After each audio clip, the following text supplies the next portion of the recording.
Good morning, 4 minutes after 6 o'clock. How are we this morning? talkSPORT breakfast with Arnold Clark. Get your UK's best shoes car deals guaranteed. Gabby alongside me. Gabby, stop whinging, will you? I'll never whinge, Mr. Brazil. Sorry, mate. I've learnt it from you.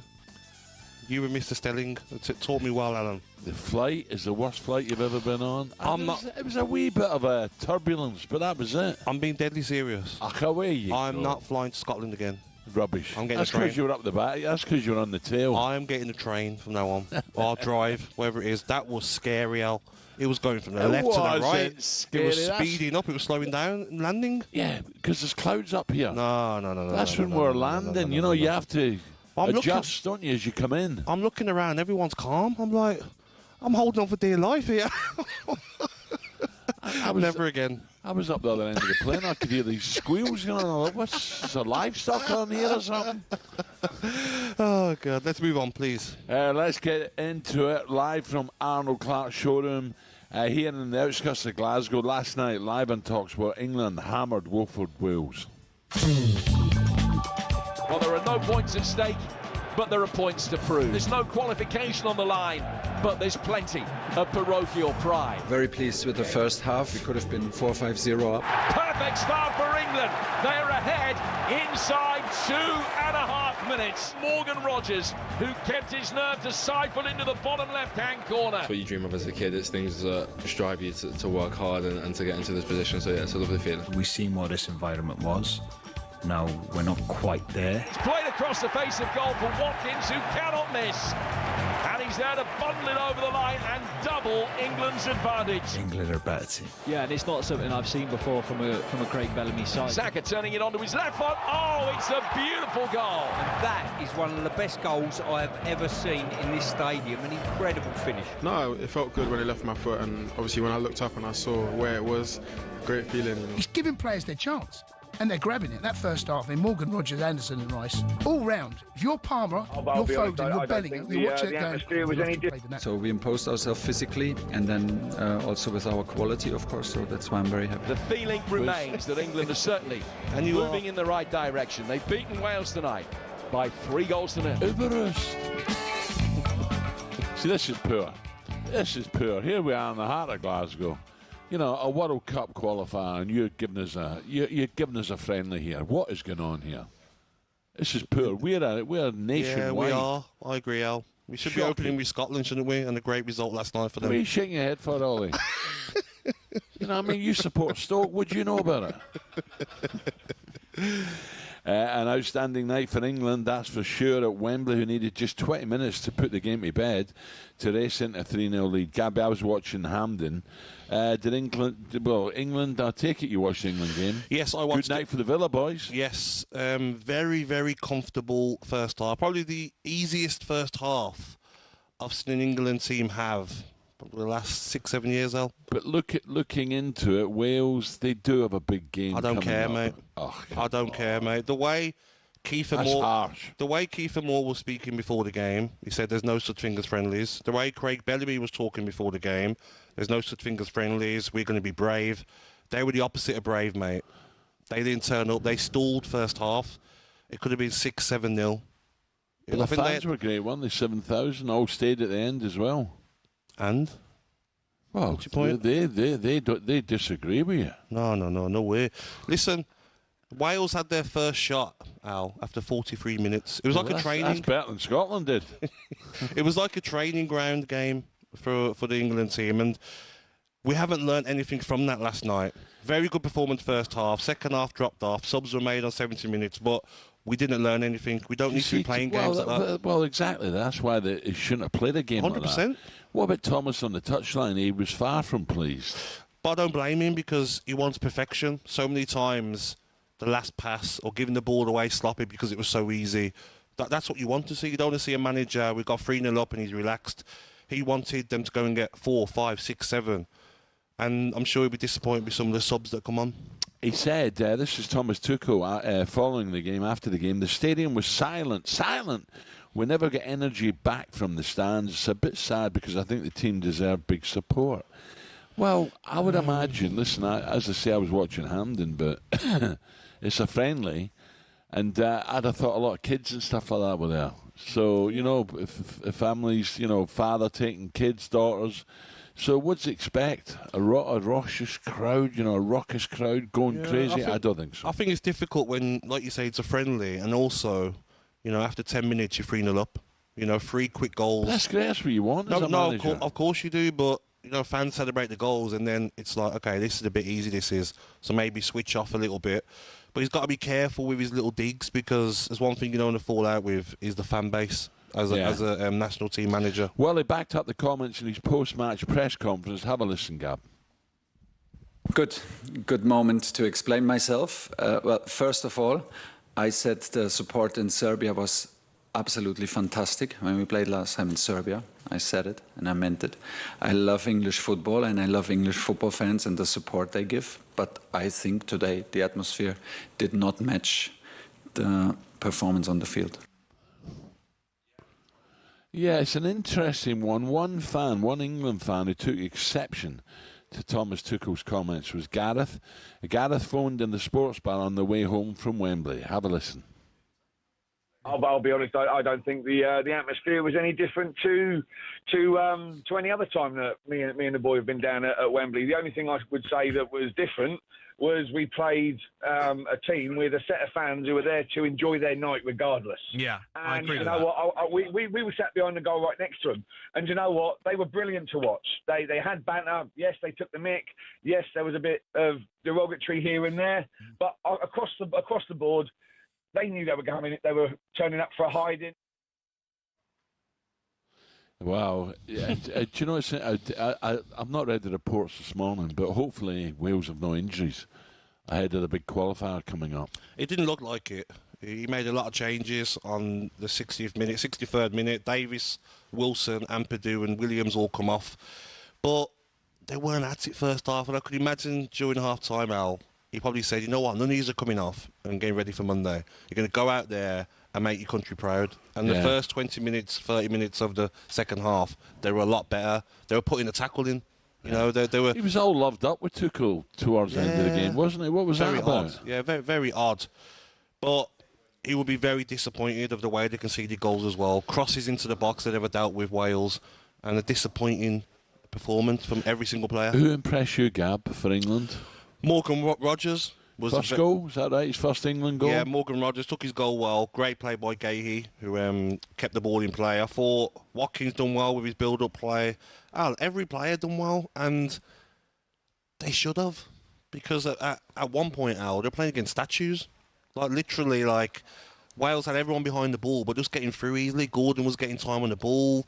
Anderson looked very good. But it's hard to judge these players when you're playing against Wales. No offence. I want to see these players play that team you played last night against France, against Spain, against Brazil. Yeah, that's the big question. Let's see how they get on. England come up against the big boys, what does he do? Does he split that team spirit up to bring in one or two bigger names? You know what? I don't think he'd need to. I think he'd probably go with maybe, instead of Anderson as a 6 on his own and Rice and Rodgers in front, maybe you go Rice and Anderson as 2-sitters. Then you go Rodgers in front as a 10. You change the formation a little bit. But I want to see us tested out. What about Bellingham? Well, he'll get in there somehow. I don't know if he comes off the left. I'm not sure how he'll fit him in. But there'll be injuries out before now and the World Cup. There might be players that are out of form. But I want to see this team with a proper test. Our next game's Latvia, and then we've got Albania as well after that, and Serbia. So we need a couple of friendlies before the World Cup against proper teams. Right, we may be sitting here right in the middle of Glasgow, but England fans, you can get in touch. Has Tuchel calling you out annoyed you? Listen, you got to... You know, I was going to say, he doesn't mean to be nasty to the England fans. You know, it's just the way... You know, Germans, foreigners are when they talk English. You know, he's just saying that we could have done a little bit more help, probably. He's not having a pop, or is he? Were you disappointed with that? Get in touch. You know the number, 03717 223344. The platform is yours throughout this morning. And Scotland, we'll come back to that, can we? Because I must admit, I was delighted. I went to sleep at 2-1. And I was delighted when I had 3-1, but at half-time I thought there's no chance of this, Gab. Why? No chance. Why? I've got to say it. We were rank. Oh, I've not heard that word in 20 years. We were rank. Yeah. That's a terrible word. Well, the boos were ringing at half-time. Rank. We were... I take... Greece totally outpassed us, outmoved us, outplayed us. I never thought it'd be like that. I thought it'd be thunder, blood and thunder. No. But why though? When the quality that Scotland have got now, McTominay, McGinn in there. I know Gilmore come on, didn't he? Scotland defended behind the ball and just sat there, and Greece were popping it about, and then they were getting it wide and slaughtering us. What a chance they missed! Yes, right in front of goal. What a chance that goes in. I'm not saying it would have been different, but it could have been. But do you in your mind say, listen, dreadful performance, but it's all about the result? Well, it is, but listen, Clark is no mug. Yeah, he'll be that 71st game, was it? And he'd have gone to bed last night thinking, how did we get away with that one? Yes. Yeah, I don't think he'll admit that, but he must be, because I listened to all the pundits, halftime and pitch side.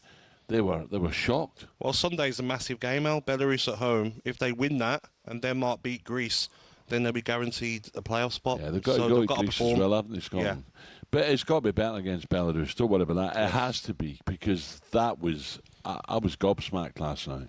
Wow. I mean, it was... That bad, mate. Rank. It was shocking. Rank. 45 minutes was... Let me ask AI what rank means. It was murder. Coming up with turn attention to the back pages, I'm not happy. No Scotland anywhere in them. We're in Glasgow, though, if you want to see the beautiful car that our friends at Arnold Clark will be giving away later in the show. And Gabby can't take his eyes off away to the left. We have some quiz podiums where you hit your buzzer. Bzz. Gabby, what's the capital of England? Bzz. You know, there's some big questions coming up for Birmingham, you. isn't it? Watch us on YouTube or CTV. Back pages coming next.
Gary Newman, not Gary Newborn.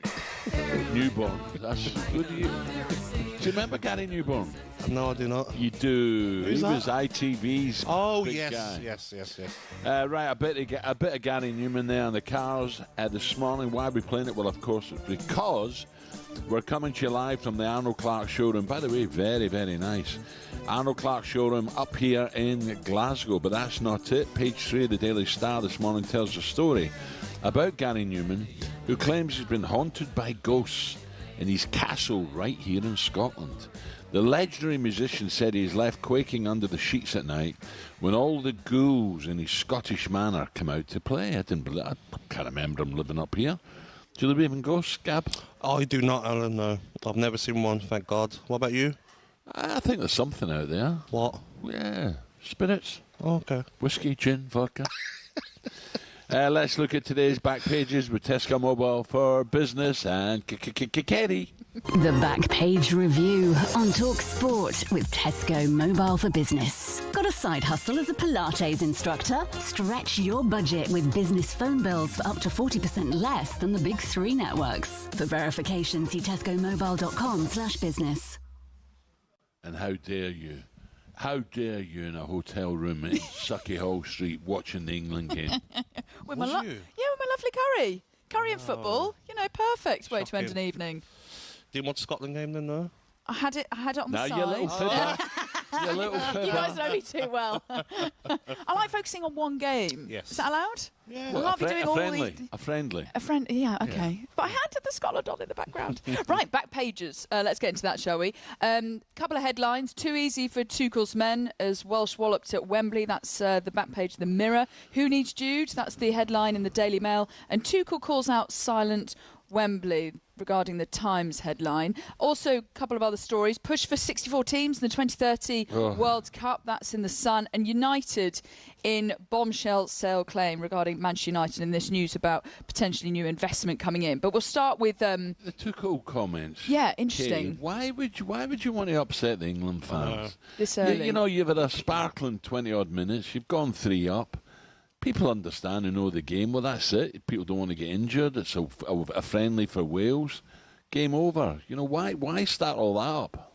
But I think he's saying that he was a bit sad to see thousands of fans leaving Wembley early. I mean, do you think he's got a point, though? Have you seen... does he know about our train services, public transport, unreliable they are? Yeah, but still, you know... He probably get home. Maybe he's trying to galvanise the England fans ahead of a big World Cup. No, I think he's got to be careful what he says because the game was done after 10 minutes, 3-0, made a lot of changes on the 70th minute. You know, it died then, didn't it? There wasn't any real chances for England in the last 20 minutes or any conviction. You can't blame fans trying to, like, beat the traffic and try and get a train before the train stopped running. So he's got to understand about England fans. If you're not really getting entertained, you're not going to really hear them, are you? Would have been, I'm pretty sure some of them would have been... You know, parents with kids and exactly, stuff. They go to school today, probably. Agreed. So, you know, they've given them a good hour and 10, 15 minutes. Say, come on, it's over, son. Do you enjoy that? Or wait till he sees them in the tournament. Because when you see England fans in the tournament, they're at it. So that's when you'll see the best of our fans. But can I just say quickly, Katie, the paper that says, who needs Jude as their headline? Yeah, what do you make of that? This is what is wrong with English media. It's really wound me up. Like, what's Jude Bellingham got to do with last night's result? Well, the fact he didn't play. Yeah, but what does it matter? Who needs Jude? Like, what? So because you beat Wales, who are a very poor side. There's more of an argument. You don't need Jude Bellingham. Okay, what about when you play a Brazil, a France? I'll tell you now, you'll need him. Portugal, teams a proper team, Spain. But there is an argument to say, obviously, no Jude Bellingham as he tries to recover to get back to full fitness. But Elliot Anderson and Declan Rice are looking good in that central midfield position. So, you know, they probably go on who needs Jude, it's probably a bit too strong. But there is an argument to say, actually, that partnership is working pretty well. Of course, but you could have looked at, if Bellingham wasn't injured, maybe if he was playing that midfield as well, it might have been the similar results. Could have been better results. When you play the bigger sides, exactly. a latter stage of a tournament, you need your best players. Yeah. But it's like, who needs Jude? It's like, obsessed with him. Like, do you know what I mean? Like, but they do look structured and disciplined, whereas Jude likes to go and run around and leave the gaps. But what's he got to do with it? What's Bellingham got to do with it? Do you know what I mean? Hey, I think where's Jude Foden? Bellingham. Yeah. Where's Grealish? Where's all I these think players? Jude Bellingham is world class, but I'm just trying to offer the other side of the argument. But I just Elliot don't Anderson think... is playing very well at the Anderson moment. was fantastic. So was Rice. So was Rodgers, of course. But there's injuries. There's players that can be out of form. There's Bellingham might start on the bench on the first game of the World Cup, no problem. But he's going to come on and impact the game if he does. But I just don't like that headline of like, who needs Jude? Like, are you obsessed with this guy being not in England squad and you don't want him to be in it? Well, very odd. Yeah, but you're spot on, in my opinion. Yeah. You're spot on, but it's selling newspapers, headlines. I know, mate, but it's like... It's journalism. Yeah, but like most people would say, you know, I think most people... I understand your point, Katie, you know, about cohesion, about a unit, playing for each other, team spirit. But I still think, and with Gab, that when you play the big boys, you need your best 11 out there. Yeah. But at the same time, they have to play for each other. They have to play in a unit and you know, understand what each other are doing. But you need your best players to I still think that Jude Bellingham magic. will start for England at the World Cup. It's just I think Elliot Anderson is a good backup. Yeah, he's done great. He's taken his chance brilliantly, by the way. Brilliant. This other headline, push for 64 teams in the 2030 World Cup. That's in The Sun. South American football chiefs want more games on their continent to celebrate 100 years since the tournament. Is 64 too many? How many are in the World Cup in the summer? It's 36, isn't it? Whoa. 48. 48, yeah. So 64. Yeah. When does it end? Yeah. What we're going to say in 15 years, there'll be 100 teams. Like, it's too much as it is, 48. It was nice, wasn't it? The World Cup was tight. all the managers as well saying more games. I know, yeah. Very odd. That's money. No, like, come on, let's be honest. It's cash generating. Yeah, that's what it is. Yeah, but the World Cup's good, Al, when it's not going on for over a month. Do you know what I mean? It's like, what? Okay, but I don't want to increase. 64 teams. What's it going to be like? A 2-month World Cup? Yeah, I don't want to increase. No, I don't. But also I the want quality, the World Cup to be special. The quality will decrease because obviously the golfing class between some of the very best to some of the other teams coming through, and then the quality will go down. Totally agree. No, we're not having that, Katie. We're not having that. We're not having 64. No. But how do you then celebrate 100 years, you know, since the tournament? They will then argue. They want to celebrate it in some way. Yeah, we don't have to celebrate it with adding more teams. There's loads of ways about celebrating, isn't there? Yeah. Yep. No, it's just people sitting in wherever it is, Zurich or wherever, Geneva or New York, or just suddenly saying, Barcelona, what can we do something different here? Yeah, it's nonsense. Nonsense. But Al, who needs Jude? All right, you've made your point, Incredible. Gab. You've made your point. Incredible. Must be waking up in Madrid thinking like, whoa. Be happy that the team have had a fantastic result, and you're bothered about who needs Jude in a friendly, against the poor side. Yeah, by the way, look, they weren't saying that when he was banging, you know, exactly great goals and he was headlines. Quick to forget, Al. You know, he'll be back. There's no doubt about it. As I think Foden will be back. I do. 100%. And Palmer, whether Palmer, Palmer's got. He's Grealish, got to play for me. Palmer got to play. So there's a long way to go. Yeah. Right, 6:29 on talkSPORT. Coming up, we'll talk to David Tanner. Oh, dear. Wonder what David thought of last night. And Katie back at 6:45. The Back Page Review on talkSPORT with Tesco Mobile for Business. Got a side hustle as a Pilates instructor? Stretch your budget with business phone bills for up to 40% less than the big three networks. For verification, see tescomobile.com/business.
The Premier League's profit and sustainability rules are sold to us as financial fair play, a way to keep clubs from going bust. But there are those who feel it's starting to look a lot like a system that protects the big boys and keeps the rest in their lane. Here's how it works and why people feel that way. So clubs can only lose 105 million quid over 3 years, which sounds fair, but here's the kicker. Your limit includes how much you earn. So if you're one of the traditional top 6, you've got massive global revenue streams and you can spend way more while still technically following the rules. Meanwhile, ambitious clubs like Newcastle, Villa or Forest, well, they're bringing a knife to a gunfight. Newcastle might be backed by Saudi billions, but they just can't splurge the cash. Their commercial income isn't there yet. Last season, they won their first domestic trophy since 1955 and qualified for the Champions League, which you'd think would be a great springboard for them to go on and start building a team to challenge at the very top. But because of PSR restraints, they couldn't break their wage structure for a new Alexander Isak contract, and look what happened there. So what's the solution? Well, either loosen the reins so ambitious clubs can spend within their means, or cap spending based on something other than revenue. Otherwise, we're just watching the same 6 teams swapping silverware most seasons, and that, folks, ain't what the Premier League was built on.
This is talkSPORT Breakfast with me, Brazil, Gabby, and our good friends at Arnold Clark. Get £750 off any used electric car or home charger. Hearing a bit of Driving My Car by Madness there, and that's because we're coming to you live this morning from the Arnold Clark showroom right here in Glasgow. And we have a massive competition. Gabby can't take his eyes off the podium over there. Coming up at 9:30, where we'll give away a brand new electric car to one of our 3 finalists. And you can watch the competition as talkSPORT is on your smart TV. See how Gabby melts under pressure in the quiz. And you? Me? No problem. Just grab the app on Android and Google TV. We're even on Prime Video. One mode of transport you won't be taking again, Gabby's a plane to Glasgow. What a whinge Never you again. Have, by the way. Never again am I flying to Glasgow. There's a wee Honest, bit. no. Honestly, No, the guy banked right. The guy banked right and left coming in. No, but he was Glasgow going over Paisley. I heard the squeal at the back of the plane. No. That was probably like that was a roller coaster. I don't do roller coasters. I was sweating. How are you? No, never again. Train. That's shocking. Yeah. He was at it again after touchdown here in Scotland yesterday evening. Was not pleased with our pilot. Pilot license, because that was the worst landing. He was speeding up, he was slowing down, it was to the left, to the right, couldn't keep the plane straight. I mean, will you fly to Glasgow again? I'd rather walk, mate. Honestly, I'd rather run. Never again. Never. By the way, David, it was just a normal flight. What are you talking about? It's a normal flight, Gabby. Mate. You obviously don't fly. Well, you do fly a lot. There was a lady next to me. I asked her, "Is it always like this?" And she's gone, "No, I fly a lot, London to Glasgow, and that was one of the worst." It's garbage.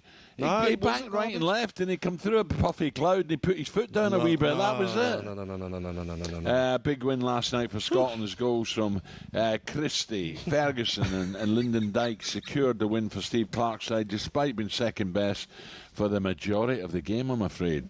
For a wee bit more on last night's game, let's bring in talkSPORT Scotland correspondent David Tanner. David, a very, very good morning. David. Good morning. My flight from Edinburgh was absolutely fine this morning, I'm pleased to tell you. I'll get a train to Edinburgh. Is this aviation punditry? This could be a new market. By the way, this is a guy who flies to the Caribbean 3 times a year.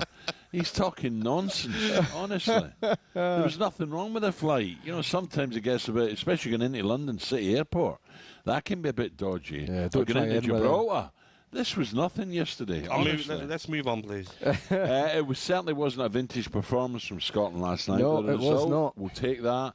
But they got the job done and moved 4 points clear of Greece in the World Cup qualification group. At half-time, I thought, what am I watching here, David?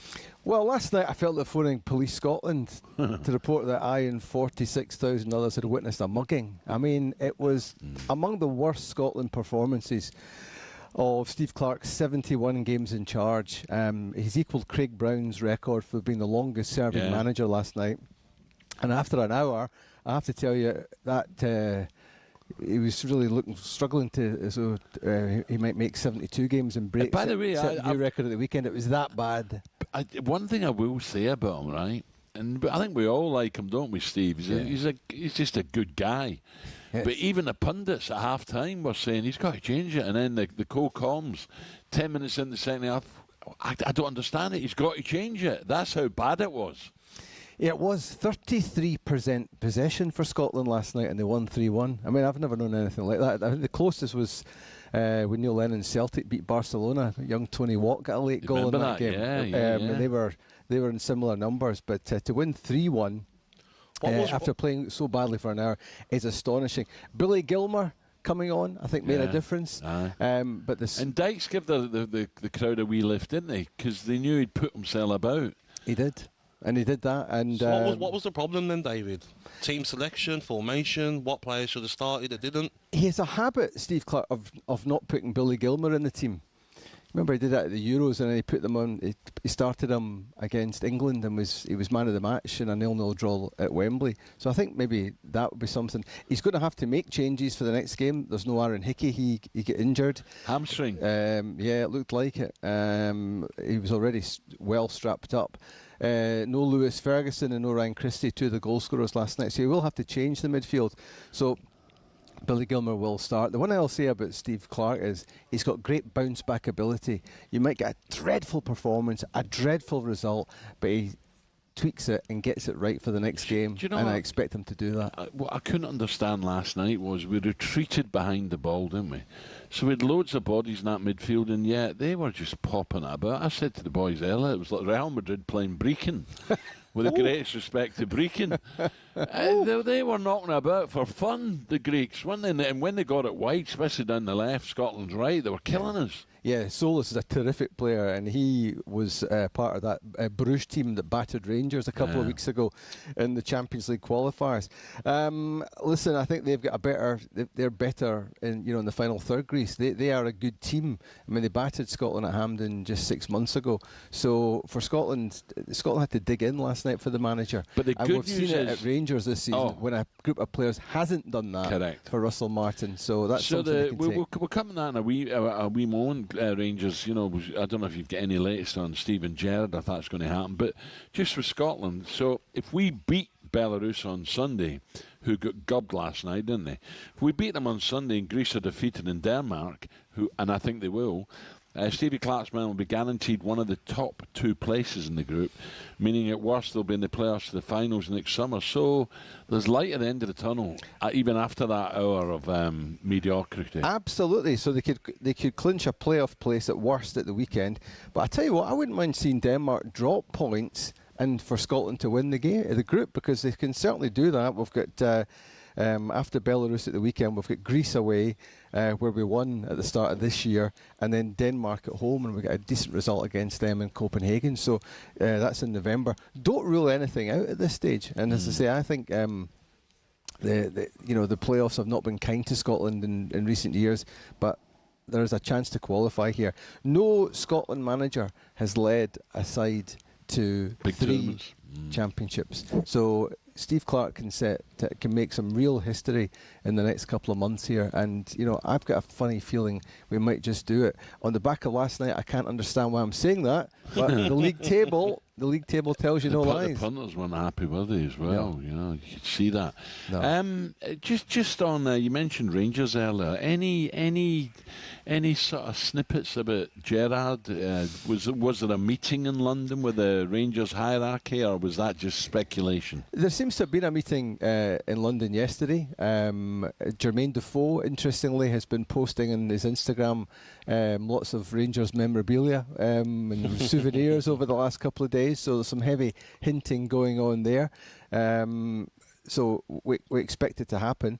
I mean, it's incredible that here we are so early in the season and Rangers changing the manager after 123 days. We spoke a number of times, and I kept saying Russell Martin will be a good appointment if he has learned the lessons of Southampton. And it's been watching a rerun. As in playing out from the back? Yeah. Don't get me on that. It's just been incredible, and it's not the way to do it up here. You need a lot more power, a lot more experience than that. Also, David, is it as well when you have problems with players when you come in, like Tavernier was out the team, Raskin was out the team, and if you take them players out the team and then you're still drawing and losing games as Rangers manager, then you've got no choice, have you, then to lose your job? Madness. I mean, what manager would drop their best players? I know. And cause God knows what kind of friction in the dressing room. I think it's been like a manual of how not to do it. Yeah. And as I say, for him not to learn the lessons and to have this sort of grisly sequel to Southampton's abysmal season last year was quite remarkable. I think it's fair to say. By the way, it's relegation form. Yeah, I think it's fair to say as well that Celtic are not exactly hitting the heights. So where does that give Hearts, who've got, if they need it, there's financial backing. I don't know about the fair play up here, but Tony Bloom's a very clever guy. He's got an investment there. Can the Hearts keep this going? Or yes. Could they lose a manager at Rangers? It reminds me a little bit of 20 years ago when your old teammate George Burley came up, brought Rudy Scatchell with him and other players, and had Hearts at the top of the league. In fact, George didn't lose a game. He got the sack at the top of the league. What a start they had. That's another story. It reminds me a little bit about that because both halves of the old firm weren't bang on at that particular season.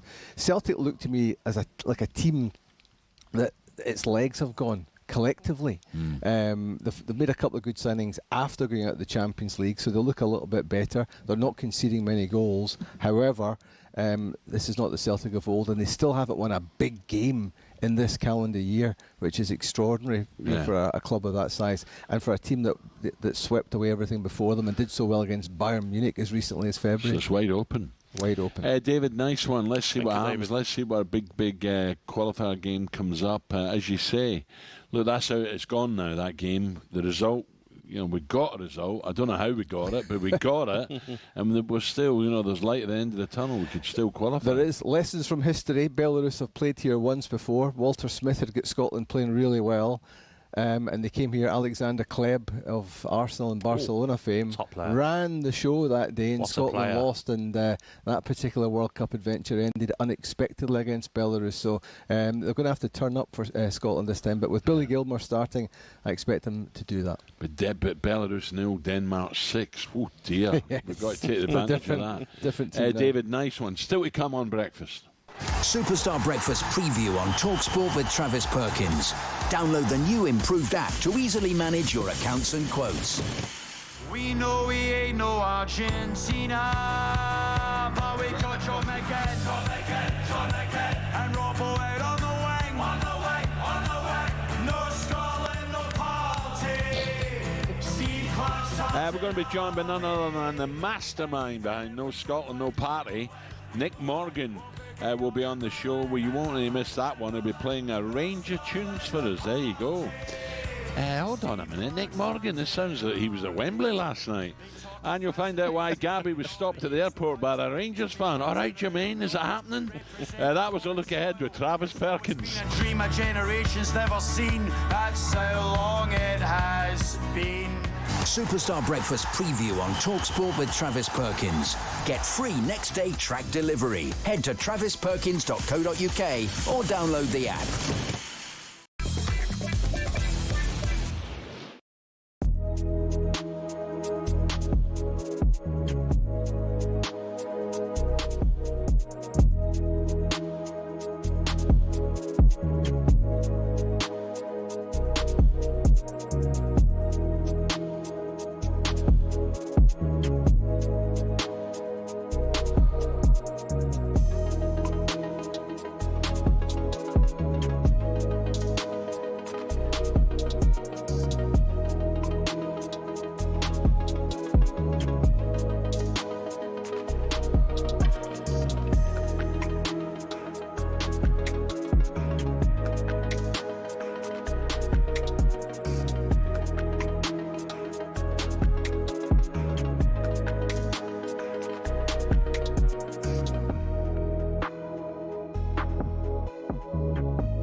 Just a quick one. Some of the other games, by the way, last night in the World Cup qualifiers. Belarus 0, Denmark 6. Whoa, unbelievable, eh? Hoyland with 2 goals there. Scotland 3, Greece 1. Finland 2, Lithuania 1. Austria 10, San Marino 0. That would boost your goal record, wouldn't it, Gab? Arnautovic with 4 goals for the Austrians. Cyprus 2, Bosnia 2. Czech Republic 0, Croatia 0, and Faroes 4, Montenegro 0. Who would have predicted that one? Right, Katie is back with some front pages. What we got, Katie? Okay, so we're starting the story in on talkSPORT. The Moustache is calling. Grow and mow, raise funds, save lives. Sign up now at Movember.com.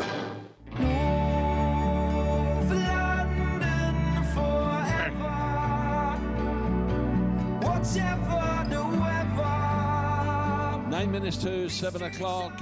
Katie's with us. The old Arsenal song. It's got to be Party Parlour, Katie. What we got, Katie? Well, it's all connected to the Ray Party Parlour because this story in The Sun says that Arsenal's Gunnosaurus has been voted the most ridiculous of all the Premier League mascots. Why? What's he done? Well, the green dinosaur in Arsenal kit, you may know, came top of a survey of 1,000 footy fans by bookies Coral. Gunnosaurus polled 11% of all votes. And our very own Ray Party Parlour has a special connection to Gunnosaurus. Yeah, do you remember what it is? Yeah. It was something to do with his brothers. One of his brothers was married to the daughter. Or married with a daughter. Because I asked Ray, I said, what's the connection with you and Gunnar? He said, none. I said, yeah, there is. You told me the other night in the pub. He went, oh, yeah. Yeah, let's hear from Ray Parlour about the connection to Gunnosaurus. Ray, who is Dinosaurus? Who is Gunnosaurus? Who is he to you? Is he related? What? Is he related to you? No. My brother was married to his daughter. There you go. Right. See, you look at me stupid like flying cows. And do you know what happened, Al? Seriously, you know what happened? On his wedding, he walked her down the aisle in the Gunnosaurus outfit. He did not. Away you go. He did. I Did couldn't believe it. Fire on the priest's I couldn't believe it. He walked down with the Gunnosaurus outfit on. Funny, when I go up to the Gunnosaurus, I know Jerry's inside it. He goes, all right, well, yeah, you doing all right? Sometimes the little kids going, he can speak. There's a couple of great stories. McCoy's, when he put the Hearty Heart mascot hat on, went out at half-time, giving all that the Rangers fans. It was Ali in the costume. That's amazing. And when I was doing the Sky co-coms, there was a couple of fights with the mascots. Yeah, they were scrapping. Yeah, I think the best one was Toby the Barnsley? Toby Tyke was the Barnsley mascot. He was brilliant.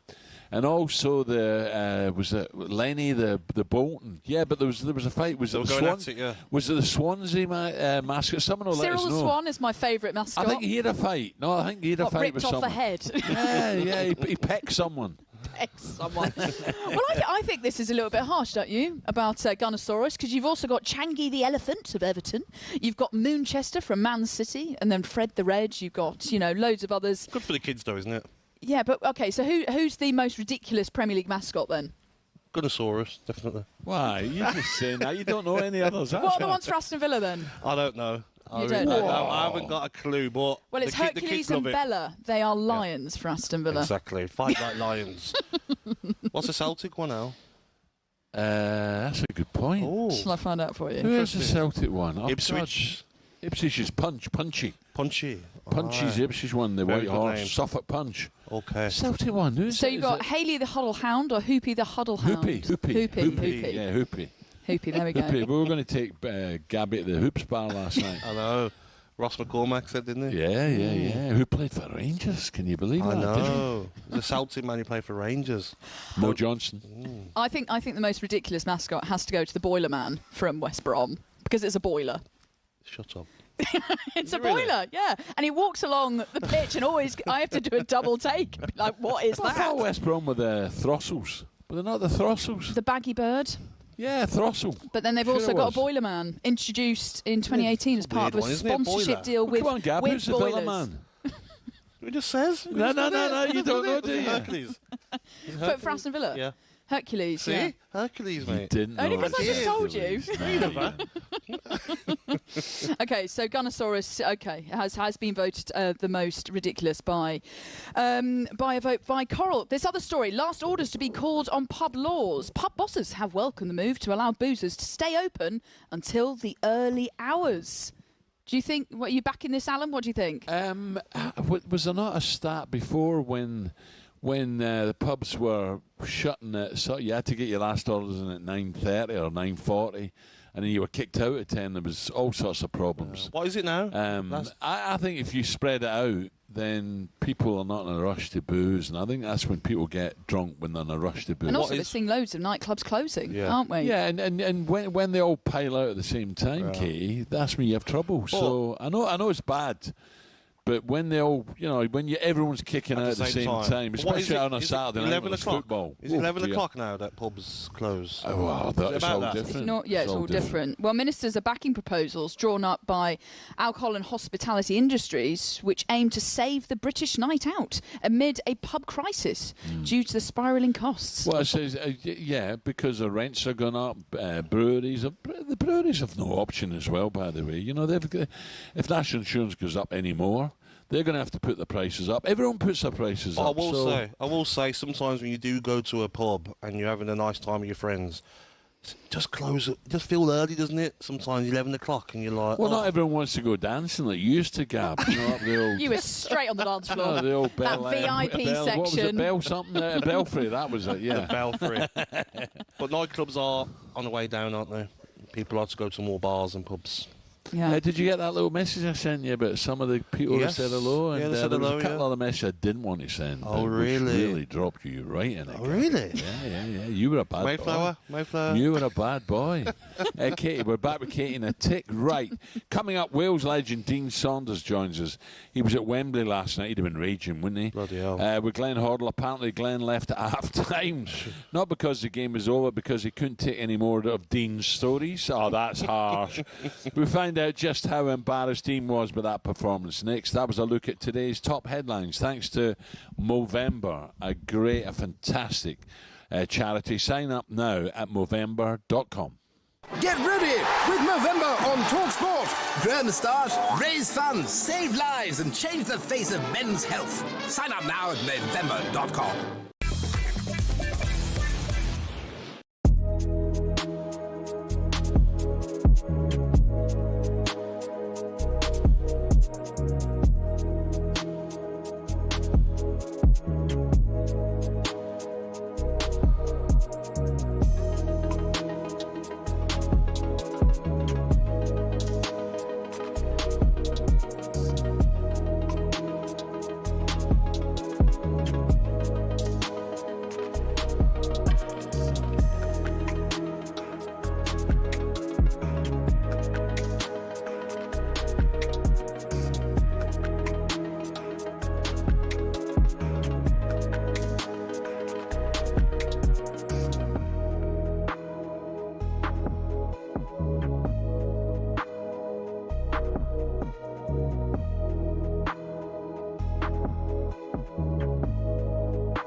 What do you get when some of the most individual sports stars club together? Well, a melting pot of history, tension, rivalry, friendship and elite stories. Here are some of the best off-camera anecdotes from the Ryder Cup.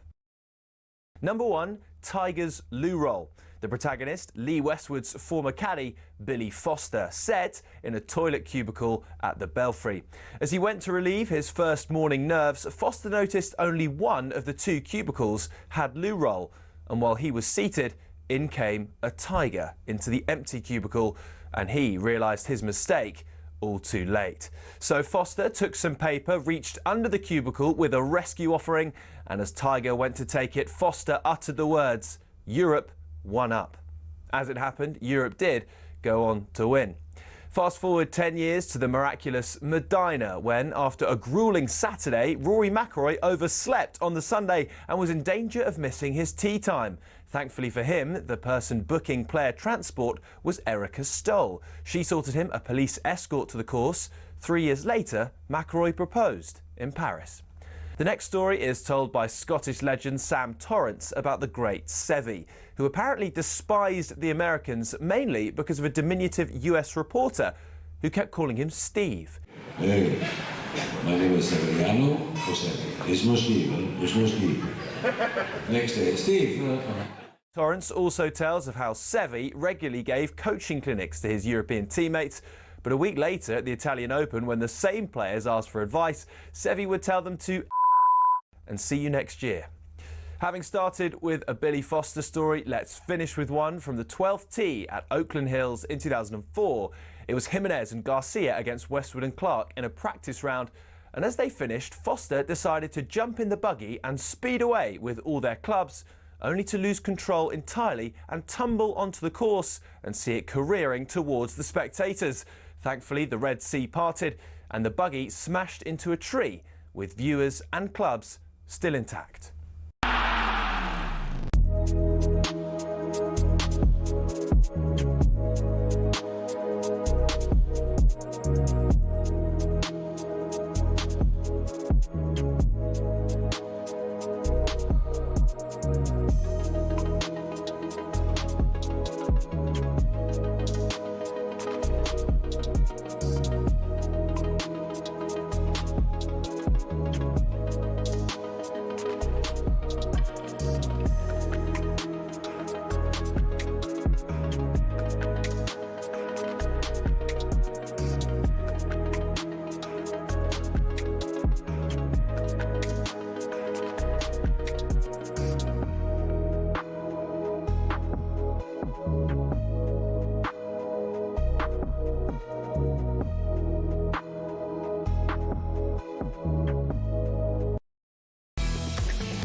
Right, it's still a wee bit dark up here in Glasgow.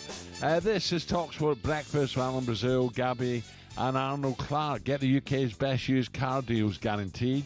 Here we are in the middle of Glasgow. Massive show for you this morning, live from the Arnold Clark showroom. You can get £750 off any used electric car or home charger with them. Former Everton, Rangers and Scotland captain David Weir will join us to chat all things Scotland, what it was like playing for Ali and Davy Moyes, and of course to the likes of Wayne Rooney and Gaza.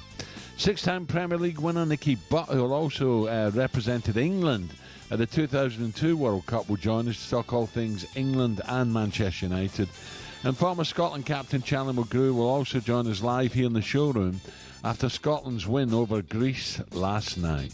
All that then and much, much more on talkSPORT coming up. We've got a brilliant quiz as well. Gabby can't wait for this. It's going to be fantastic. You're doing it as well. So. Live on talkSPORT. England thrashed woeful Wales last night.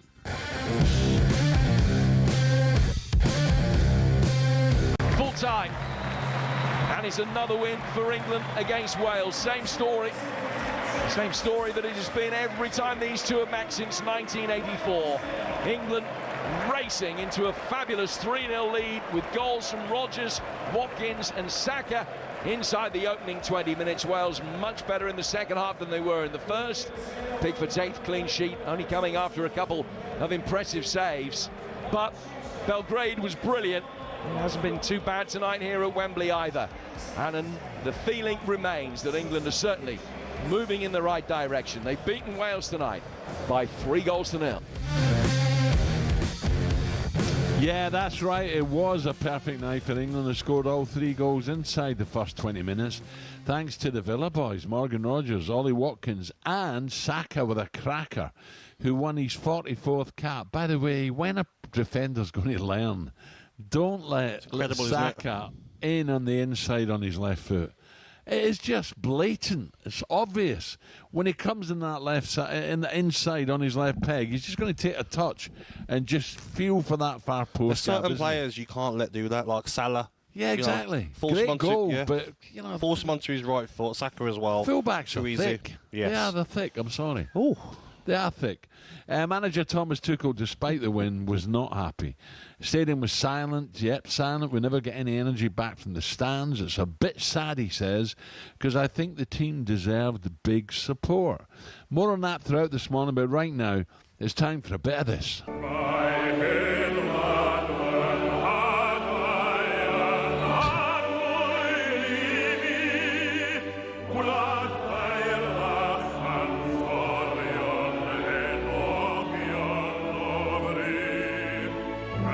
Dino, when a mic is live, anywhere near a mic, stop swearing. Gabby, just how pathetic were Wales in your opinion last night? I thought they stalled. National anthem, come on. You're expecting a quick start from Wales, and they were very poor. That's me being nice. Friendly though, big game coming up for them, World Cup qualifier. I know it's pride takes over, or should take over. But at the same time, it was a dopey friendly. No fight, though, Al. No fight, no tackles in the first half. Their first shot was in the 43rd minute. Chasing shadows. Very poor performance. I'm sure Craig Bellamy give them a good telling off at half-time. Well, listen, I'm not sure I want to do this, because I've not heard it, but I can understand. I can probably imagine what's going to be said here. Cause it's not fair on Dino, but I've got to do it. My producer's it's your job, mate. Let's hear from our good mate, the Chunk, and find out how he started the sports bar last night. Woo. Has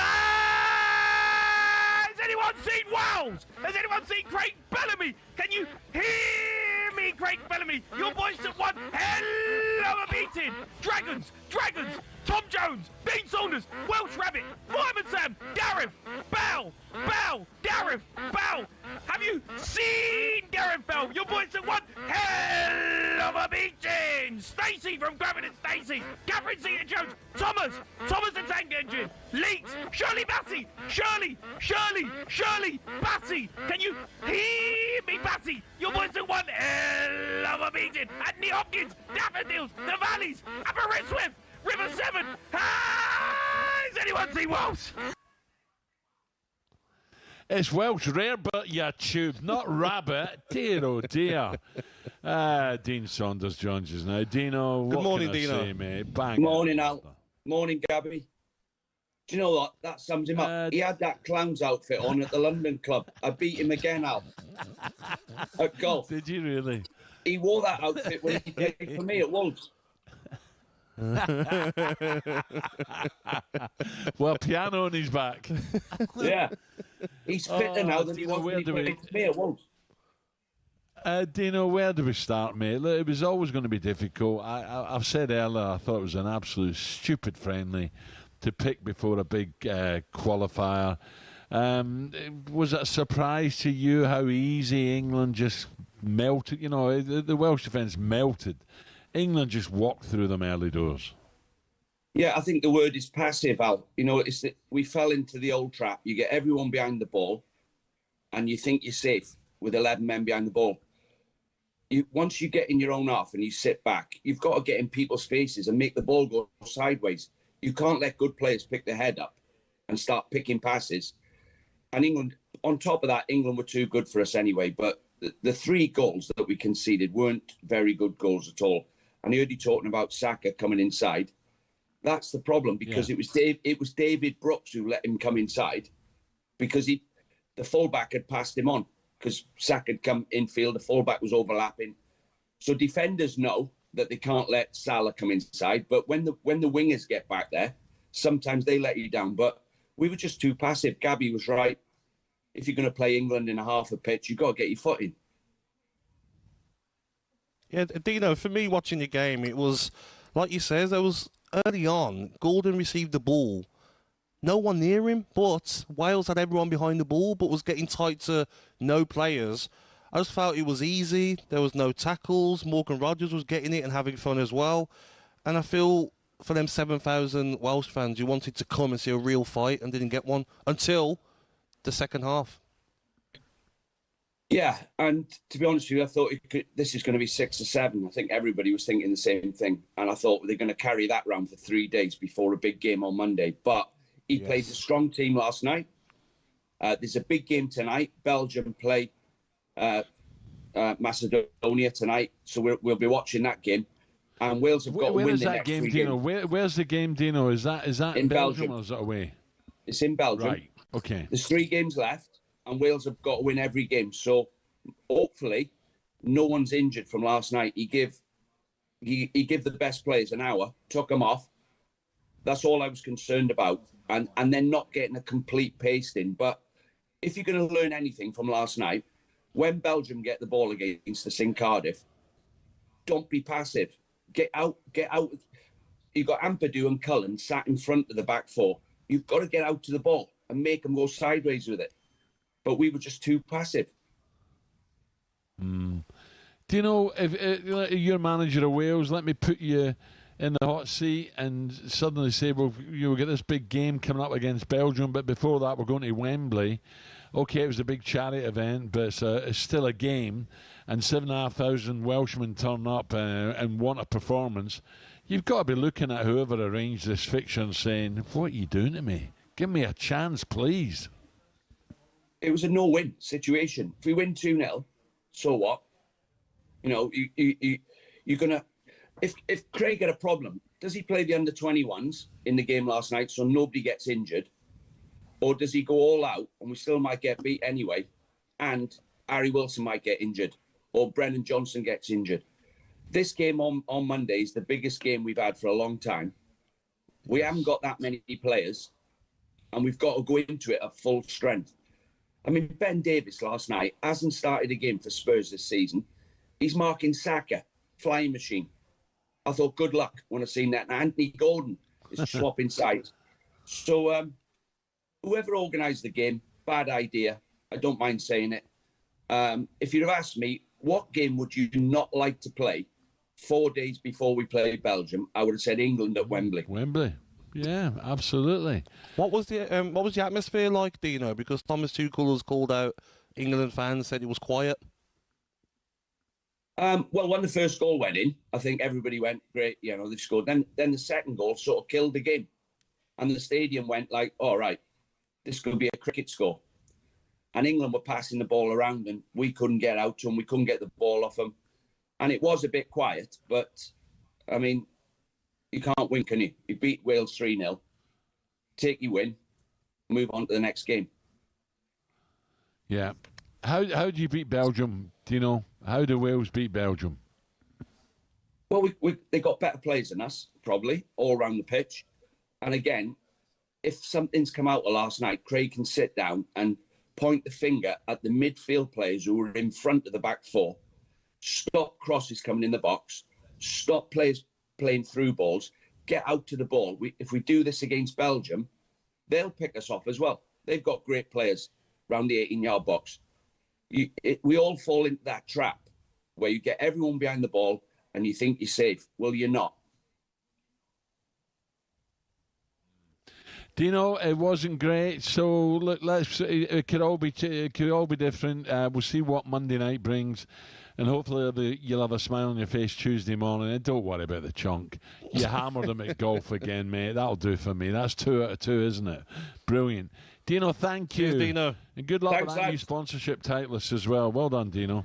Now, for more reaction to the game, check out the latest episode of the talkSPORT Daily Podcast as Adrian Durham, Stuart Pearce, Jim Proudfoot, Tom Lockyer bring you all the fallout from England's victory over Wales. The Three Lions gaffer Thomas Tuchel, as well as Morgan Rogers and Saka, will also join the pod. So make sure to check out on all podcast platforms now. Plenty to come on talkSPORT Breakfast. You won't want to miss a blockbuster show live here in Glasgow in the Arnold Clark showroom.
7:21 on talkSPORT Breakfast. Gabby alongside me now. Let's go back. A very, very sad day. On the 14th of September, some terrible, terrible news came out of the city of Manchester as we heard of the passing of boxing legend Ricky Hatton.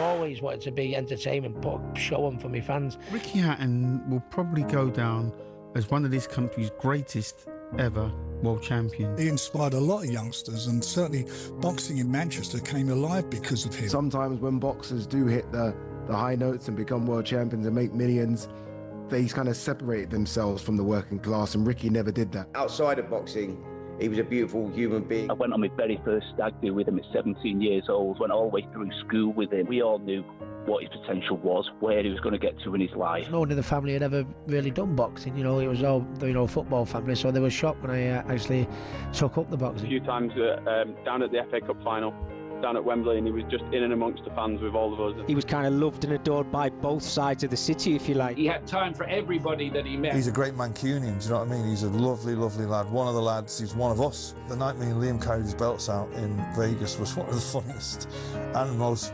it was an honour for us to do that, but it was a funny night hanging out with him. Not only did I meet him in 2007 when I went out to Vegas after the fight, and we went to play blackjack, and he rocked up and he just sat beside us, battered and bruised, and we all started a rendition of "There's Only One Ricky Hatton."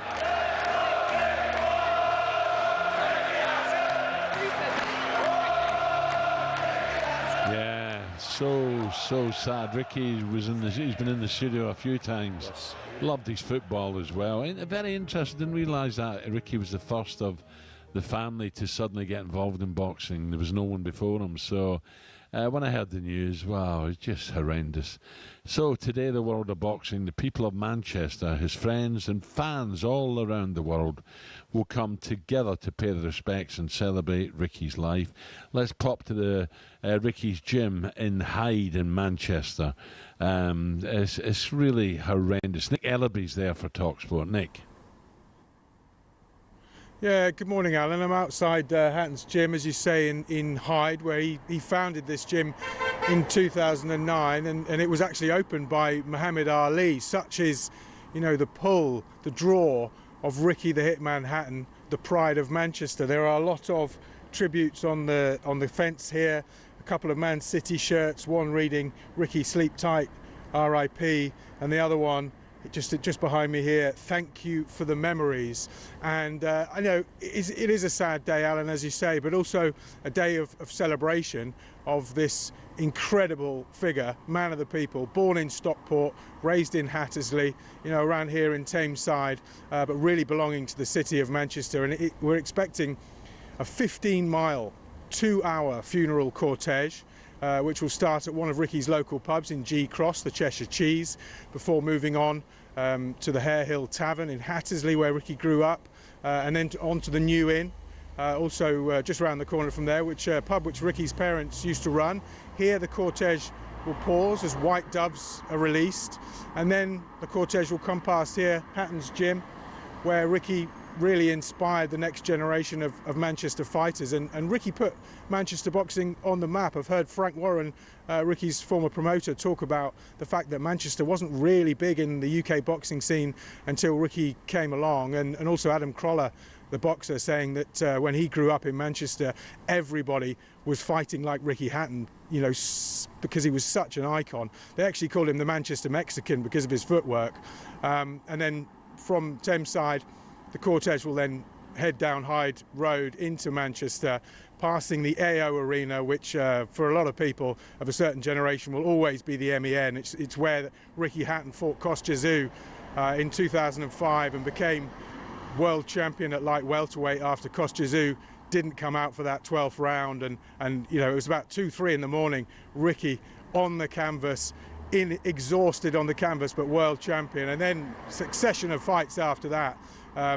also at the Etihad Arena in 2009, where he beat Juan Lascano in front of 55,000 people. The cortege will finish there after the private service at Manchester Cathedral today, and it'll be led by the Dean of Manchester, who calls Ricky an icon of the city, paying a lovely tribute, saying that today in the service that Ricky's personality will be reflected in the eulogies, also in the music, and through his family, who are larger-than-life figures, and people will come together. We know that Spencer Oliver and also Adam Smith will be there, Adam Smith reading the eulogy, and the Dean of Manchester saying that Ricky will be released into God's hands, and he'll be referred to as Richard during the ceremony because of the wishes of his family, and his son Campbell Hatton leading the tributes, who calling Ricky a warrior in the ring but a gentle soul outside of it. And the feeling, I mean, it's not too many people around here just yet, but we're expecting hundreds, thousands in the streets today.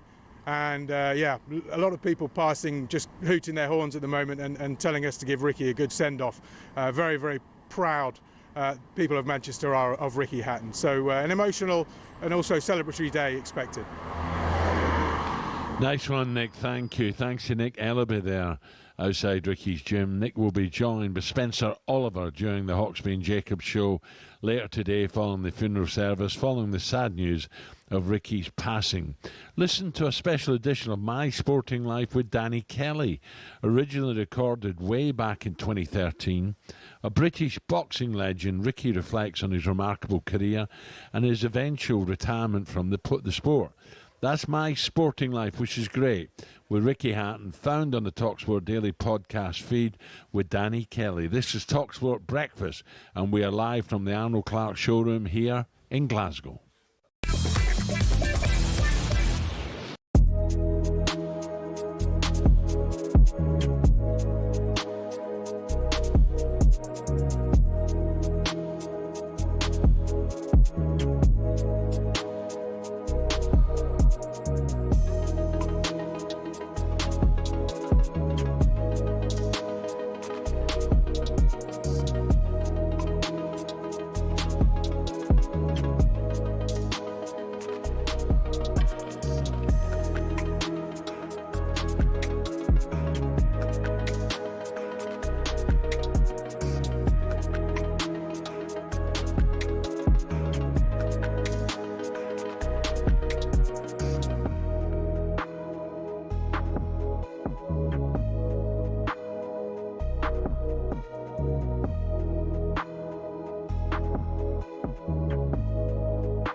Boxing. It's a sport that makes multi-millionaires out of the world's best fighters, but it's not as flush with cash as you'd think.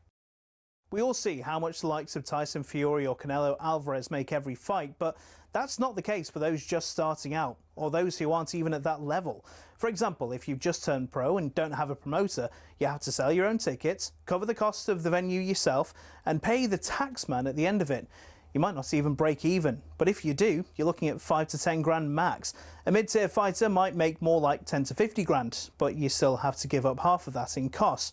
So unless you're fighting for a world title, it's tough to make money. One potential way of doing it, though, is being a journeyman. Here's former European champion talkSPORT's Spencer Oliver explaining how that could work. They want to fight every week, and they can be going in against the prospect, so they can demand good money, and they might be demanding like 5 grand, 10 grand for a 6-rounder or something, because they're going in with a prospect. He gets through that, the journeyman gets through that fight, and he can fight again next week. I mean, even so, it's not much, and you're getting punched in the face for a job. It's only really at the top level, i.e. fighting for titles, where you're earning up to 6 figures and can afford a diamond chain or that Ferrari. So boxing isn't a sport that allows you to retire at 40 and live a life of luxury. Much like a lot of other sports and jobs in general, it takes an awful lot of luck quite early in your career to really make it worth your while.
This is talkSPORT Breakfast with me, Brazil, Gabby, and our friends at Arnold Clark. Get 750 quid off any used electric car or home charger. We're coming to you live from the Arnold Clark showroom in Glasgow. Remember that after 9, we'll be giving away a fantastic car to one of 3 lucky listeners. The podiums are set up, the buzzers will be at the ready. But going back to yesterday, Gab, a couple of things I want to talk to you about. First of all, what happened at the airport? Oh, the Rangers fan. Yes. We were about to board, wasn't we, from London City Airport, and the Rangers fan asked me if I was part of maybe Steven Gerrard's setup, and I said to him, yes, it's all done and dusted. What, has he not heard your views on talkSPORT? I think he might have believed me, Al. Yeah. Did he? Yeah. And then what happened in your hotel room this morning? Nothing, mate. Nothing happened, nothing. Really? I put the tap on, right? Tap turns on the water. A tiny sink, and someone had left the plug closed, right? So I put the tap on. I thought, let me go in the shower first. Come out the shower, and then there's loads of water on the floor. Well, hold on a minute. We're trying to save water here. So you're turning the tap on in the sink and then getting into the shower and leaving the tap on. Why? What's the brains behind that? It was 4:30 in the morning, mate. That's my excuse. So I apologise to the hotel. So you didn't. You flooded your bathroom. It's flooded, mate. Yeah. Dear, oh dear. My car's not on it. But though, you were whinging about your flight. You were whinging about the hotel room. I know, mate. Yeah. What do you do? What was wrong with it then? I was hoping your room was underneath me. That's why. I wasn't in your hotel. Oh yeah. You in a 6-star one? Yeah, absolutely. Yes, you got to. When you agree to do these things, Gab, you got to get things sorted, don't you? Don't worry, I tidied it all up, though, Alan. I'm sure you did. I did, yes. Less than 2 weeks ago, Europe went to the Big Apple and returned. What a few days of golf this was! Returning with the Ryder Cup. I want to be a part of it. New York, New York. Shane Lowry has the whole hopes of Europe on his shoulders. Can he send the ball on its way? We have retained the cup. That is it. We have retained it. Shane is bouncing, jumping, leaping. We have got to 14. The cup comes back to Europe. New York. Well, it was an extraordinary few days, wasn't it? Listen, I'm not going to lie to you. I did have a bet on Europe. I fancied Europe. I knew it'd be tight, but I didn't think it'd be that tight. And after the first 2 days, I thought, happy days. Where are we going on holiday? But that Sunday, crikey. So if you go back to Medina, back in 2012, of course, and then Martin Keimer was the man who held the winning putt that day. Join us now, the man who was on the back for him. Craig Connelly joins us live in the studio at Arnold Clark. Craig, morning. Good morning, Al. Morning, How are Gabby? you? Did that bring back memories? It sure does. It sure does. Just watching a little clip there of Shane.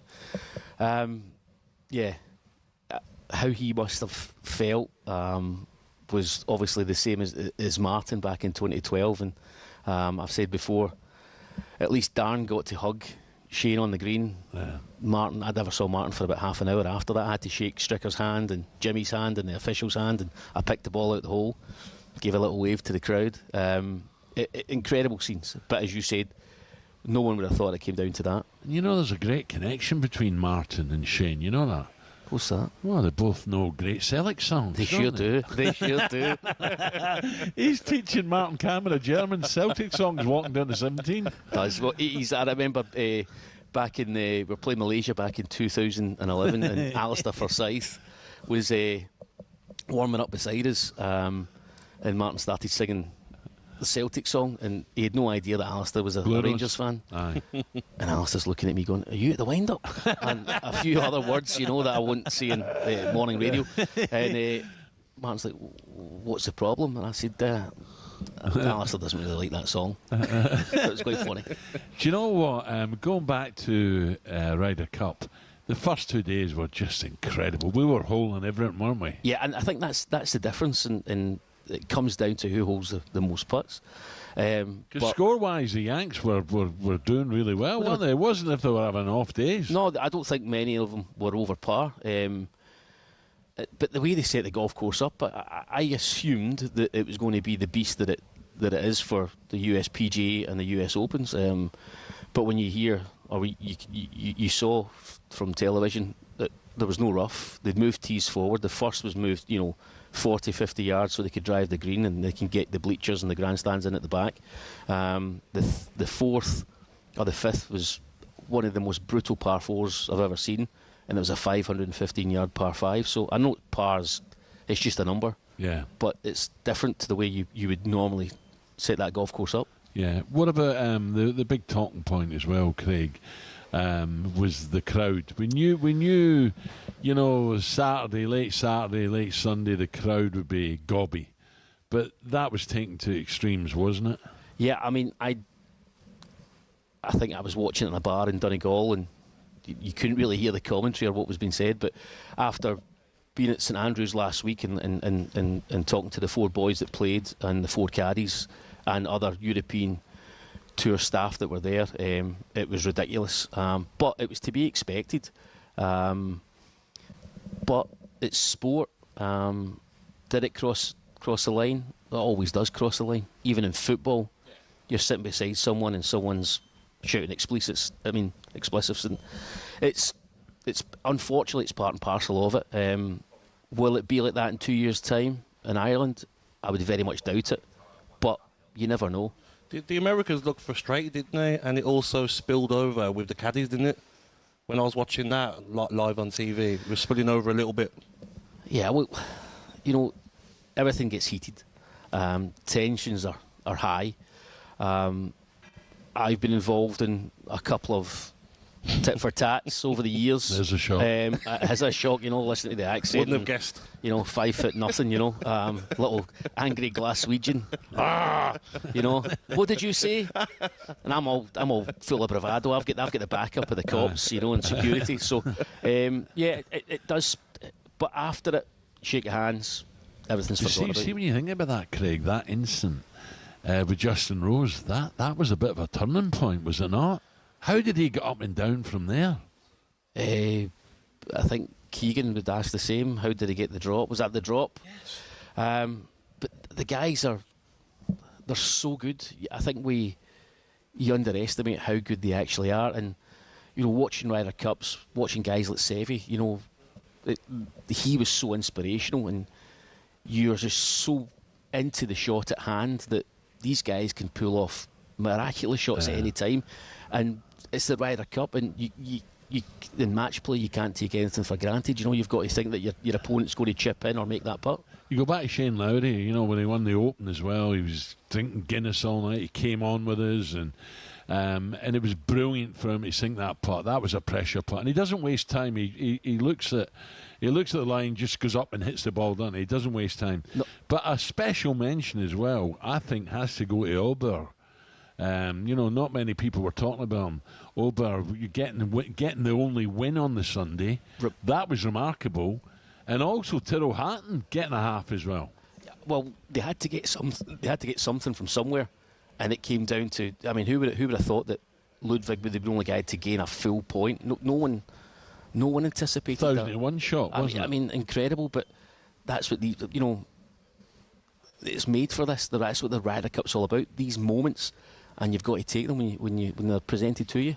Yeah. Can I ask you as well on Celtic Rangers? First of all, Rangers looking like Steven Gerrard might be coming back. And Alan Brazil was saying to me yesterday that he's quite scared that maybe Rangers will be back with Steven Gerrard. Are you? I think your nose just get bigger there. Have you ever thought about giving talkSPORT and doing Jack and Ori? What do you reckon about Gerrard going back to Rangers? I have no views on it. I have no views on it because my team is Celtic, and as long as Celtic are in good order, then that's all right. Who cares about what the opponent does? Why would you set up your team to play against the opponent? Play your game. Or was that last night I'm talking about? Sorry, I'm getting confused here. But no, to get back to Steven Gerrard, high-profile name. Scottish football would probably need something. It's better though, isn't it, if Rangers are... Nope. More of a challenge though? Really? No, okay. I think Celtic winning all day is good for me. People say that that's not right. Obviously, we've got Hearts and Derek McInnes doing really well at the moment, but will that continue? We saw Aberdeen, win 15 games in a row. Great start, and then faded. Well, but it's fair to say, Craig, at Celtic are not exactly pulling trees up at the moment. I think that's probably, you're right, it is fair to say, but they're unbeaten in the league. And it's hard to criticise my fellow Celtic fans, but Gabby, what just are you laughing relax. At? I think, mate. Gabby told me the other day his family are from Adrian, they're all blue noses. This guy. And yet he makes out, I've got to go to Celtic. I've got to, well, you're not going. I've got news for you. You're not going now. It's a 10-minute walk down the street. After this, I'll take you down to the Celtic shop. All right, let's move on to Scotland. What did you make of last night's performance? It's time for me to go, isn't it? Alan called it rank earlier. It ranked rotten. It was so... I'm a golf caddy. I'm not a footballer. Never been in football, but it was pretty disappointing. And then I think as we all watched the game, we saw the Greek goal coming, didn't we? Yeah. And then it took that goal for them to come alive. And Scotland are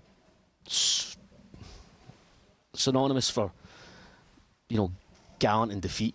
And we managed to win a game, and that's what it's all about: is getting the victory and getting the 3 points. It was a miracle of Medina last night. For me, it was a miracle. After an hour, I thought, what are we going to do here? Well, for whatever reason, I think I'm not a stats guy, but I think was it 38% possession at home. That's quite disappointing. And 33 less. Was it 33? And if you look at the passes, they had double the amount of passes that we had. Now you can say they pass at the back, whatever, blah blah blah. But a very poor performance for the first 60 minutes. But somehow they got the victory, and that's what counts. Gives us a chance now. I'm not saying we're there, but at least it gives us a chance, because at half time I thought we've had it. We're down. But it's in our own hands, right? We've got. Hopefully they get 3 points in Sunday, and then who knows about Denmark at home, and then obviously we've got to go to Greece again. So what's happening with you just briefly, because I've got to break, Craig? What's employment-wise? Employment still with Martin. We played the Dunhill Lynx last week at St Andrews. Who won it? I missed that last week. Against Danny Murphy's advice. Bobby McIntyre won it. Yeah. He said that, I think Danny Murphy said that no one from the Ryder Cup, they'd be exhausted, but Martin did win the Dunhill Lynx back in 2010 after the Ryder Cup. So, and then I've got a few weeks off, then Hong Kong and the Asian Tour International Series. And, nice. And then finish the year off in Riyadh at the Saudi International. Oh, that'll give the liver a rest, won't it? Right, Craig Conley there, brilliant. We're coming back with Nick Morgan. We're going to hear Scotland, no party. We'll hear from Nick a wee bit later on. Craig, brilliant, thank you. Have a great day. Thanks, cheers, pal, cheers, and good luck. 7:45. Superstar Breakfast preview on talkSPORT with Travis Perkins. Doing what matters for the trade. Find your local branch at travisperkins.co.uk.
Right, Gabby, your first question. There he is in the centre of the podium. Come on, come on. He's hit the button. Who sang this? Don't tell him, Ed. Pass. Cars. There's your hint. Cars. Okay. Ish. Cars-ish. Ish, okay. Yeah, ish. It's a great clue, mate. It's a great clue, that is. Yeah. Next clue. Well, you have Rolls Royce, don't you? This is Rolls Royce. So it's similar. Going back Bentley? away. It's the 70s or 70s, isn't it? I think so. So who sings it? Rolls Royce. Okay. Or is it Rolls Royce? Something like that. No, Rolls Royce. Yeah. Great tune, though. Great tune. Yeah, that's close. I don't just say that. It's good. It's a great tune. It's better than some of the stuff you like. Yeah. What did you call it the other day? A banger. I didn't call that a banger. That was what was written down. But you said banger. No, yeah, because I'm reading what I'm writing. Oh. What they're writing. But it is a banger. No, it's a good song. Right. Gabby and I, live from Glasgow. If you're watching on YouTube or your smart TV, you'll see an array of beautiful cars behind us.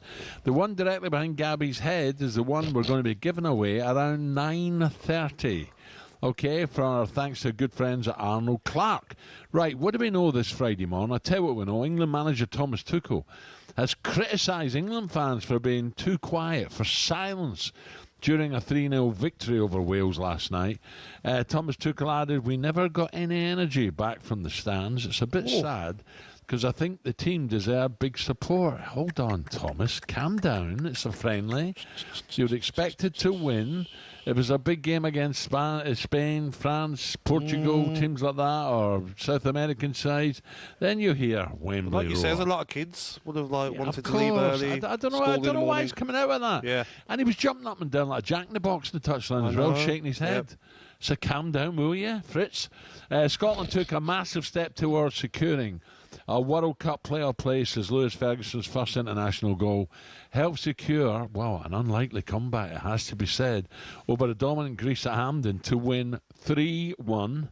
Not 2-1 as I've got down here. And the head of English football, the new regulator, David Cogan, has told talkSPORT they don't have the power to make clubs cut the cost of matchday tickets. And this is an exclusive interview with brilliant journalist and talkSPORT host Henry Winter. I mean, one of the things in this job I'm learning is everybody believes that we have a remit in every conceivable area of football, be it meat pies, be it ticket prices, be it whatever. We don't. So we're going to put out fan engagement next week, and the fan engagement rules we put out are very, very, they're new.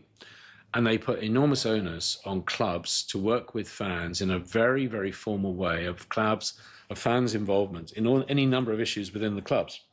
We can't directly get involved in ticket prices. What we can do is understand how the fans themselves within clubs are getting involved in that issue, because clubs now have a duty to consult fans on issues such as that.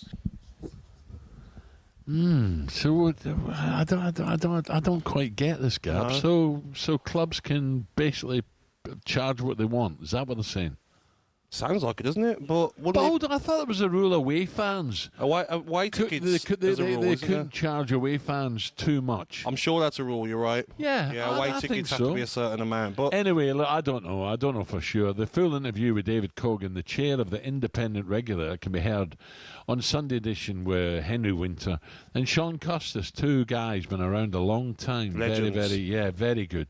From 10 a.m. on Sunday, we'll also hear an exclusive interview with Palace Chairman and co-owner Steve Parish live in the studio as well. There you go. Will Simon be about? Ooh. Right, it's been a tricky time for referees this season, but enough is enough, Gab. Premier League referee Anthony Taylor has criticised the exception of perfection culture that officials are subject to, and says that his family no longer go to his matches because of the abuse he receives, right? So that's Anthony Taylor, the expectation of perfection that he's now saying family, no, don't come because of the abuse he receives. He was also subject to abuse back in 2023 when walking through an airport following the Europa League final when Jose Mourinho's Roma were beaten by Seville. Gab, that was terrible. I remember seeing the clips of that. That was does terrible. something need to be done for referees and the family's safety? Of course. Listen, I was going to say it's only a game, but especially where we are right now, this is more than a game up here and in the big cities around the UK. But Glasgow in particular, Celtic and Rangers is part of people's blood, part of their makeup, part of their genes. But there's so much on the line. We can say it's just a game, but finances. If a referee makes a mistake, I'll go back to Aston Villa last season when Morgan Rogers scored a perfect goal. It wasn't given. Referee makes a mistake, blowing early. Cost Villa probably 100 million, Champions League football, and look where they are now. So there is a lot on the line with referees, and I have to get these decisions right. Do I want to see Anthony Taylor, what happened to the airport with the Roma fans? That was disgusting. Yeah. You know, the police were doing their best to help him and get him through. I didn't like that. I understand why his family don't come to games, because referees are going to get abuse every game now they're refereeing. Well, if you think Premier League match officials are under huge pressure, then this is an interesting one, because I've watched my granddaughter play. Then spare a thought for some of the grassroots referees. There's been an increase in verbal and physical abuse. And by the way, some of these guys don't even have to do it. They just, someone's got a cold, the flu, so I'll do it. I'll run the line. Some of the abuse they get, physical abuse towards officials, that's impacting on amateur football. You hear about it on the Hackney Marshes and places like that. Refs quitting and the games going unplayed. But there was a game out where my daughter's team and the opposite coach, it was giving a referee loads. It was like a throw-in that wasn't a throw-in to our team. And then we went and scored from it, another like 3 phases of play or whatever. And he's shouting at the referee, and we're just like, mate, calm down. This is like under 15, under 16 girls football match. Calm down, relax. Referee says, I'll send you off. It's like sometimes it's grassroots football. Parents as well, coaches, like, relax. Stop screaming at the refs parents, and shouting. You know, Gabby, I hate to say this, but it's true. Parents do get involved with the kids because they miss it.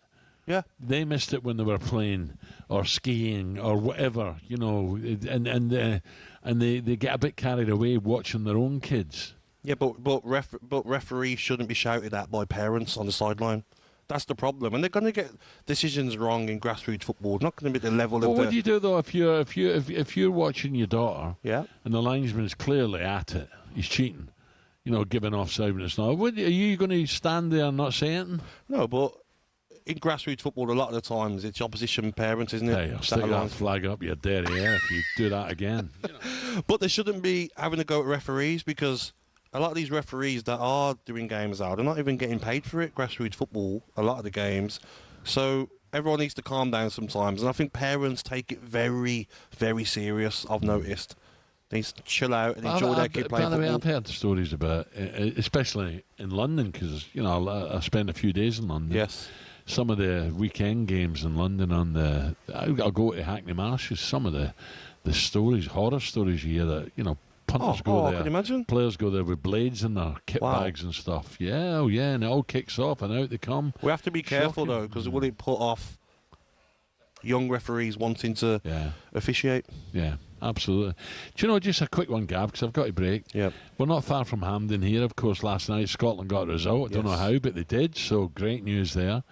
But that was the biggest crowd I played for as a kid.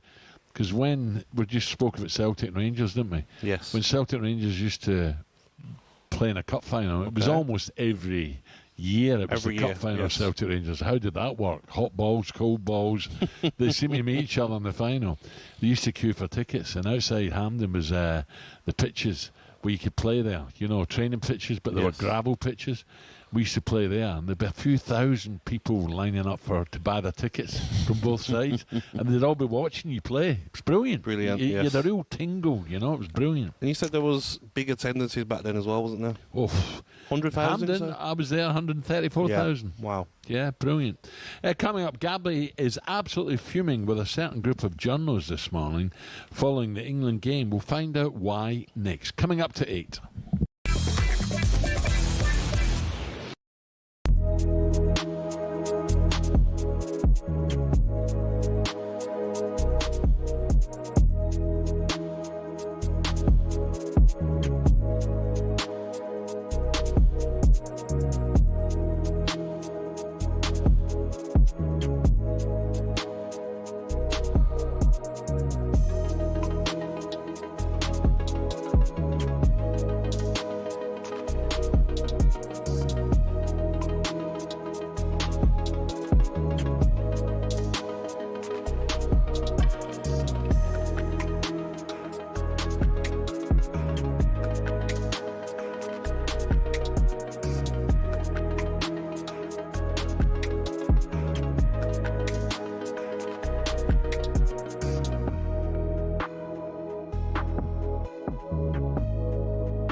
What football ground are you thinking of when someone says this? Really tough place to go. Difficult place to go. Such a tough place to go. It's a tough place to go at the moment. It was a really difficult place to go, always. But what are the toughest places to go, really? We've scoured the planet to find out.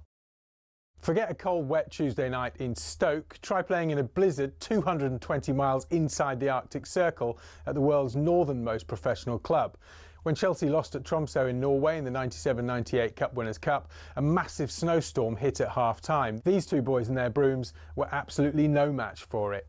We're staying in Scandinavia for Scotland's toughest away day on a windswept cliff in the Faroe Islands. In Euro 2000 qualifying, Craig Brown's men were taken to fishing village Toftir. Kevin Gallagher called the pitch a cowfield and the wind like Pittodrie on a bad day. The Faroe Islands part-timers equalised in stoppage time, leading to these absolute scenes, and still one of Scotland's most embarrassing results. Daft little ground, silly game. But away trips don't come any tougher than a lung-busting schlep up the Andes to face Bolivia in La Paz. But now the Bolivians have taken home advantage to another level. The country's highest city, El Alto, 4,100 metres above sea level. Grass doesn't even grow up here. Bolivia have not lost here yet. The longest unbeaten run in any professional league ever belongs to Red Star Belgrade, or Crvena Zvezda if you must. They've gone 7 years without defeat at the Rajko Mitic in Serbia's Superliga. Their fans are pretty intimidating as well, but they're not as loud as this mob. Galatasaray's Ali Sami Yen Stadium's officially the loudest in world football.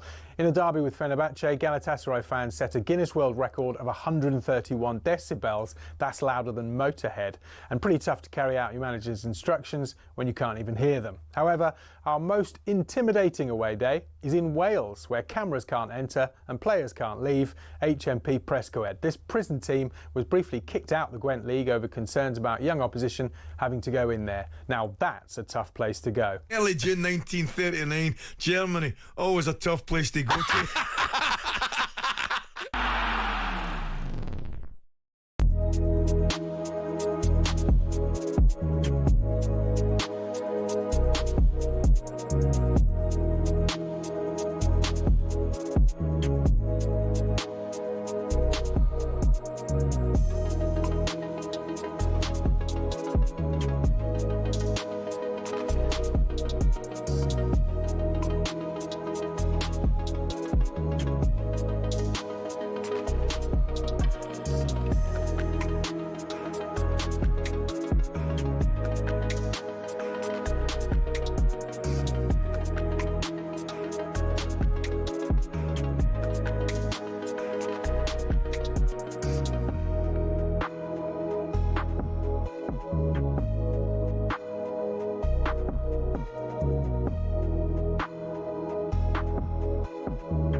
Good morning. talkSPORT Breakfast with Alan Brazil and Gabby Agbonlahor. We're live at an Arnold Clark showroom right in Glasgow, in the East End of Glasgow. You can get £750 off any used electric car or home charger with them. If you're watching on telly, you see behind us, we've got a cracker to give away. Right, it was a great night on the pitch for England, but, well, not exactly off it. And it's another win for England against Wales. Same story that it has been every time these two have met since 1984. England racing into a fabulous 3-0 lead with goals from Rodgers, Watkins and Saka. The feeling remains that England are certainly moving in the right direction. A building block on last month's 2 victories. Thomas will be pleased with that. You take all the positives out of it and we move on to a qualifier. I said the support in Serbia was absolutely fantastic. When we played last time in Serbia, I said it and I meant it. I love English football and I love English football fans and the support they give. But I think today the atmosphere did not match the performance on the field. Yeah, Stuart Pearce and Thomas Tuchel there. Thomas, at times in the touchline, was like a jack-in-the-box, shaking his head, wasn't happy, and then at the end of the game having a pop at the England fans or lack of atmosphere. Yes, that's right. Despite a 3-0 win, Tuchel has hit out English fans for a disappointing atmosphere at Wembley. He said the stadium was silent. We never got any energy back from the stands. It's a bit sad because I think the team deserved big support. On the fields, the likes of Morgan Rogers, Elliot Anderson and Press, which has led to the back pages this morning. The Mail, on the back page of the Mail, reads, "Who needs Jude?" Ooh, dear. Terrible. Tuchel's bold call vindicated as England cruise past Wales. Is that your mate, Craig Hope? I don't know. I don't know who it was. No. Oh, I didn't. No. No, I just feel that like Gabby in trouble. Al, I just feel that like we've had a great performance against Wales. Won 3-0. First half outstanding. So many pluses to talk about. Morgan Rogers' performance, Anderson's performance, defensively looked solid as well. Ollie Watkins getting another goal for his country, and we focused on Jude Bellingham. Is it because a certain paper can't get into Jude Bellingham? Yeah, but Gab, don't forget the headline writers are different to people like Craig who write reports. I don't care who it is. Headline writers are different. Yeah, I don't care who it is, Alan. As a paper, let's focus on the positives of last night's performance. And it's who needs Jude? Maybe Jude Bellingham had a conversation with Thomas Tuchel about, you know what, you've had a long-term injury, you're just back to fitness, you've not played 90 minutes, and you've got some really big games coming up before the November meet-up. Real Madrid play Juventus at home, they play the Clásico against Barcelona at home, Valencia at home, Al, and they play Liverpool away. Maybe Thomas Tuchel said to Bellingham, you know what, 4 or 5 big games coming up, let's see how many of these games you can get 90 minutes out of, and then you'll be getting called up for the November squad. I guarantee you there's no problems. I thought that had gone. I know what you're saying, but I thought that had gone now from managers. You know, it's you represent your country, you play. If I pick you, you play you. Yeah, but maybe he's had that conversation of like, and in his mind, Al, they have done well in the last meet-up. But has he not brought this on himself, Thomas, a little bit? But saying, no one's a cert to get in this side. I'll pick who I think. Yeah, but he started this. Of course, but he's got every right to say that. But I just think there isn't a problem. And as certain media outlets try and make a problem when there isn't one, I bet Thomas Tuchel and Bellingham probably have a phone call and have a laugh about what's been written in some of the papers about it. There'd be no issue. England are a better side with Jude Bellingham in the team, simple as. On the talkSPORT Daily podcast, which is available now, Stuart Pearce agreed with Tuchel that Wembley needs to be louder. So what does our next guest think? Did he get involved in the Mexican wave? Of course he did.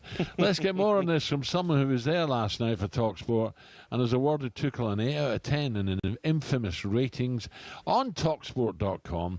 Chief live football anchor, Adrian Durham. Adrian, good morning. Good morning, Adrian. Alan, Gabby, good morning. I not only did the England marks out of 10 for the website talksport.com, I did the Wales marks out of 10 as well, and they're very interesting reading. In a way, Adrian, before we get involved with Tuchel and the crowd, Wales were on a hiding to nothing. I felt sorry for the 7,500 Welsh fans who made the trip to Wembley. Okay, they all didn't come from Wales. A lot of Welsh in England and Scotland, Ireland, Wales. But look, they were on a hiding to nothing. They're bigger fish to fry now with this important qualifier coming up. Whoever picked this game for Wales is foolish for me. Simple as that. Foolish. They couldn't do anything. And England, rightly so, put them to the sword and put them to bed early, which has brought up this carry on now with Tuchel saying, I want more from the Wembley crowd. Well, I think you make a great point about the friendly coming before the Belgium game on Monday, which is absolutely crucial for Wales. It is a crazy friendly for them to schedule, but it is what it is. And I think the England fans were shocked at how bad Wales were. And I don't mean to be disrespectful, it's the reality. They were truly shocking. Craig Bellamy had given a great press conference, big fighting talk. It was half an hour. He was sitting there answering questions, and he was really good. It was gold. Big fighting talk from him. He said, we've come here to win. We're not Serbia. We know England's weaknesses. He came out with all this. And then that first 20 minutes, they were rubbish. They didn't compete. I think England fans who paid good money expected some sort of competitive game, and they didn't get it. They expected a derby, a bit of rivalry. That they got a training exercise against a poor team that hadn't been prepared properly for what England were going to deliver. And I think the England fans were disappointed. It's a shame, actually. It did reflect in the atmosphere, which wasn't great. What I will tell you is I went for the first 20 minutes of the game, I went outside to sit outside, and first couple of goals, 3 goals were scored in that time. And I heard songs about Gary Neville, and I thought, what on earth is going on here? So that was a little bit weird from my point of view, but I understand why. Were they really? I didn't realise that, Adrian. I was watching an absolute classico, Scotland, dear oh dear. But we won't go into that. But so Gary was getting pelters, was he? Yeah, a little bit. And I it didn't last too long. It was just the odd song here and there. And I thought, crikey, England have just had a 5-0 in Serbia. They're absolutely hammering Wales. I wondered why they weren't singing about England, but it was, after 20 minutes, it was a dead game. There was nothing in it. So England clocked off, understandably. The job was done. Wales got a little bit better, but nothing really to shout about. Adrian, I get friendlies. This friendly could have been made 2 years ago. There might have been an agreement between England and Wales to have this friendly for charity reasons as well. But what have we really learnt from last night? Because I want to see that team last night play against a Brazil, a France, a Spain, a top team, and see the problems that occur with maybe, we need another defensive midfielder in there. We have to push Declan Rice back. We're getting caught 2v1 on the right-hand side. We didn't really learn nothing from that game, did we, last night? I think that's a very fair point, and I think it's left Tuchel with some good selection problems. And I'll use the number 10. If you're using one number 10 in the game, England, and it's deep in a World Cup, then he's got a selection problem, because Morgan Rogers can play that role, and I thought he was one of the better players last night. Morgan Gibbs-White can play it, we know that. Phil Foden's not even in the squad, but playing well for City.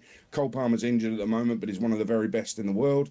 And then you've got another one in Jude Bellingham. So it's actually posed more questions for Thomas Tuchel, but I don't think he's too bothered about that, Gabby. I think he's quite happy to have those problems. And the big question now is, does Jude get back in? I think whether you like that headline or not, it's a big question. Adrian, what about Thomas Tuchel then on the touchline? He was like a jack in the box. He was jumping up and down. He was shaking his head. He was angry about certain things. There's nothing wrong with being passionate, but was that a bit over the top in a friendly last night? No, I understand his passion, and I'm intrigued by it. I think we want an England manager with passion. I think it was one of the things that's been levelled at previous managers, that it looks like they don't care enough or they're too calm. So I'm not too bothered about that. I think he's got to sort of get himself back into the mindset of English football, or British football, if you like, because the Wales fans were tremendous, but they knew they were well beaten. Now I've been in away ends when you're 3-0 down after half an hour and you start doing the conga, and you have the best time because, there's nothing you can do. You just get on with it. So the away support was tremendous, but I totally understand that from a fan point of view. Tuchel did say afterwards, it's on us to get the crowd going. It's nothing big, but he expected the roof to come off. Mate, it's a friendly against a substandard Wales. Yes. Game was done after 20 minutes. So, he can't expect too much, really. Adrian, for me, going back to that headline of who needs Jude, I'm not sitting here and saying that Bellingham next month comes straight back in and starts, no. But he obviously will be in the squad. And if the team have done so well, then you have to come off the bench. And maybe he comes off the bench and performs and he starts the next game. He's going to have a fight in his hands to get into that starting team, of course. But I just don't like the negativity when a team's done so well in recent results and it's a headline, who needs Jude? Well, we will need him, and we will need him in the World Cup at some point. So let's not be negative about a player who's done very well for England over the years and has had an injury and will be back gunning to play for his country. Well, I know we needed him at the Euros in Germany, otherwise we'd have gone out in the group stages. So I think there's some short memories when it comes to those headlines. You're absolutely bang on. And I also agree with you, Gabby, that I don't think it's as big a deal to Tuchel or to Bellingham as people are making out. And I felt like I was on. No. I'm so glad you've said this, because I felt like I was on my own with this viewpoint. For me, it's obvious he started one game for Real Madrid. They got battered by Atletico Madrid in that game. For me, Thomas Tuchel's rung him up and said, look, I'm just going to go with the same squads. It's nothing against you. You're going to come back in, not a problem, but take a rest. You know, take 2 weeks off, take 10 days off. Go and get yourself some sun. Get yourself ready, and then November camp, you'll be back in, and we'll take it from there. So for me, it was a no-brainer. It feels like good management to me, to be honest. 100%. And you've got to work to get back in the team. There's so many players in your position that are playing well for their club and country. You've got a fight on your hands. That's how it should be for every player, shouldn't it? And I think as well, John Stones is an interesting one. There's some great performances last night. Elliot Anderson, Bukayo Saka's goal was world-class. John Stones, that was his first game for Thomas Tuchel. He's been injured all the time, and he told talkSPORT pre-match he'd thought about quitting international football. I am so glad that he didn't. He was as smooth as an Arnold Clark motor. Yes. I've got to say that, you know, he wants to play for England. So that's a massive positive for us, because him and Gahey could be a winning partnership at the back. So when you've got players who are positive about Tuchel, positive about coming back into the England camp, somebody of John Stone's age and the experience and winning experience he's got, that's a huge positive for us. There's lots of positives to draw from it. Adrian, nice one. Thank you. So check out Adrian's rating on talksport.com. Also hear more of his post-match thoughts on the talkSPORT Daily Podcast. Up next, we'll find out it's party time. You hear Gabby singing No Scotland, No Party next after a 3-1 victory, I don't know how we done it, last night.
We know we ain't no Argentina, but we got John McCain. and rob away on the way. No sculling, no party. Steve Clark's starting army. Oh, yes, Nick Morgan. We're going to hear from Nick throughout the programme. Brilliant. Let's get the latest odds now with Coral and Simon Clare. The Coral Daily Download on talkSPORT with Coral. We're here for the fans this season. 18 plus, gambleaware.org. So, Simon, no Scotland, no party. And I thought it was no Scotland last night at half-time, by the way. Whoa. Just incredible. Great performance. I was actually out last night. I didn't see the game, so I was coming back on the train, and I had a couple of drinks, and I Googled Scotland-Greece. For some reason, it threw up the last time they played, and then when Greece beat them 3-0, I thought, oh, what a disaster. It was about an hour later, I realised I got the wrong result, and of course they'd won. But great comeback by Scotland. They're still 250 to 1 to win the World Cup, Al, but it does look like they're a shade of odds on to get there, which is the most important thing. Odds on to get there. I tell you what, Simon. You wouldn't have said that after 45 minutes last night. I promise you. Listen, I'm delighted. I woke up. I went to bed at 2-1, and then I see this morning 3-1. I'm like, crikey, that was almost Dick Turpin-like, I swear, because we just didn't play for a good hour. But anyway, look, we got the job done. What about, so it's a difficult one last night. England just cantered through, didn't they, to beat Wales. And, of course, it's all about Wales now. England to win the World Cup. Were the bookies impressed with last night, even though maybe it's not England's strongest 11? Yeah, we slashed the odds on them to win the World Cup after last. No, we didn't. We left them unchanged at 30-2. No, you can't overreact to a result like that. It was interesting hearing Adrian Durham talk. I thought it was the trouble with for Wales. That goal so early takes the stuffing out of you. Then it was 2. It's almost, all over. And, of course, then you've got a flat game. And the other thing is I did look at going buying tickets. But, there's only so many times you can go and watch England play. And, that friendly against Wales probably didn't appeal to maybe some of the harder core England fans. So what you got, as you said, Gabby, was a load of kids and, I wouldn't say tourists, but people who wouldn't necessarily be, a real ardent, away England supporters. So the atmosphere was probably a little bit flat, but that's what you get. Where is our resident Welsh bookie this morning, Steve-O? Steve-O. He very rarely, he's not like me, so I wave my Irish passport a lot around. He only waves his Welsh. Well, yeah, I do. He has a Welsh passport, but I think he thinks himself pretty English, apart from for rugby. But I don't know where he is. He's at Newmarket today. They're great meeting there. Just quick chat about some football today. It is the international break. It is frustrating. I was looking down the fixtures. We got Kazakhstan versus Liechtenstein. I was really hoping there was a first goal scorer called Borat, but there's not. So 1-8 Kazakhstan for those who are interested. Some very short price on the coupon. France are 1-80 against Azerbaijan. Germany are 1-20 against Luxembourg. These are probably, you're going to have to pile them in a load of accas to make them worthwhile. But I thought the best game was Northern Ireland against Slovakia, 8-5 Northern Ireland. Well, Portugal Republic's a good one as well. Exactly. Simon, what are the odds for the World Cup? Because we were talking a couple of days ago, and then Katie was saying that maybe the weather over there will affect England's odds. Yeah, well, listen, I'm with that. Do you know what? I was actually, just before I came in, I actually thought I'd do a bit of research, break with the normal habits. Oh, for once. Well, because this is a World Cup which is going to be in America. We saw over the summer with the World Cup Championships, it's going to be hot. It's going to be humid. It's probably going to be weather interrupted at times. If you look at World Cup staged outside of Europe, I think there's been 10. I might have just counted that wrong. 8 of them were won by South American sides. Only 2 were won by Europeans. One of those was in South Africa, which really was quite a temperate climate. It's actually not, but all the other ones where you say they were in hot climates, they were won by South Americans. And yet you've got 4-1 Spain, 13-2 England, 13-2 France. Then you've got 7.5-1 Brazil. Then you've got 8-1 Argentina. And then it's 11 Portugal, 12 Germany, and 20 Netherlands. In other words, history says you should be looking hard at Brazil and Argentina, and yet the odds suggest they think it's going to be European victory in next summer. What do you think, Gabby? Interesting. I think, like Alan said the other day, the weather can take its toll. If you've got the South American teams that are used to that climate more, the humidity that you might have in like Miami for definite. But the quality that Spain have got, the quality that England have got, Portugal, France, I do fancy a European team to win it. Do you? It's interesting because World Cup, it's amazing how Argentina and Brazil's just turn up, don't they? It's amazing. And it's 48 teams. It's a longer World Cup, even more football for next year. They're going to have to play even more games in those conditions. So it'll be cracking. I can't wait, really. No. Yes. So what about Newmarket today? When is the Dewhurst? It's not this Saturday. Is it a week Saturday? It is. No, it's tomorrow. It's tomorrow. This is Saturday. So, I'm thinking of the Champions. The Champions Day is in 2 weeks' time. But no, this is a great day's racing today and tomorrow in Newmarket. Aidan O'Brien has trained 21 Group 1 winners in the world so far this year. His record was 28. So he needs 8 more to beat that. We've got odds of 5-2 that Aidan O'Brien in the next few weeks can win those 8 Group 1s and set a new world record for Group 1 victories. He's got Precise in the Group 1 Fillies Mile today. That's the big race at Newmarket. She's a 13-8 chance, Precise. Won the Group 1 Moy Glare Stakes. Sumi on board. She must have a great chance. And then in tomorrow's Dewhurst, they've got Gestad, second favourite behind Distant Storm of Godolphin. Gestad's a 3-1 chance. Distant Storm is 2-1. So those are the big 2 Group 1s in the next couple of days. Distant Storm, Simon, was he not an absolute fortune as a yearling? Yes, he was very expensive. He was impressive last time out, wearing the blue colours of Godolphin, who the boss Sheikh Mohammed has been buying big at the sales this week. Couple of mentions. You've got one of your classic Cuvée runs in the 150 today. Roger Varian, William Buick in the Newsall stud colours, 100-30 favourite there in the 150. Tomorrow we've also got the Coral Sprint Trophy up at York. That's where Steve-O's going to be. We've got Bin Harir as the favourite for William Haggis, Tom Arcon, but Hammer the Hammer for West Ham fans, the second favourite. It's got a good chance at 7-1. And we'll give a shout out. We've got a double header for the Coral Racing Club, and I'm going to do this, right? It's not exactly going around the world in 80 days or anything, but I'm going to drive to Chepstow and see All the Glory run for John Joe O'Neill and AJ O'Neill with John Joe Jr. on board at 2:10 in South Wales, and then drive up to Wolverhampton where Rockstar Icon runs for Oliver Cole with Kieran Neal in the 650, and then drive all the way back to Purley. So a little triangle. Pray for Simon Clare. He's going to be on the road a lot tomorrow. Well, I'm on a 4:20 flight out of Glasgow to Marbella, and I have got Ocean Murphy's Sacrifice to read for the next 5 days. Going away again? Yeah, I'm looking forward to that. Ocean was in the studio live yesterday. Good as gold. Good as gold. Yeah, he's going away again. I said you're going away again. Simon, have a great day. Steve, Alan needs a holiday, Gabby. He's not even listening to you. Honestly, mate, he's got about 100 days holiday in his deal. Oh, listen to old... He's been there in the sunshine for YouTube viewers. He's in the sun. Old Montego Bay here. You can talk, Gabby.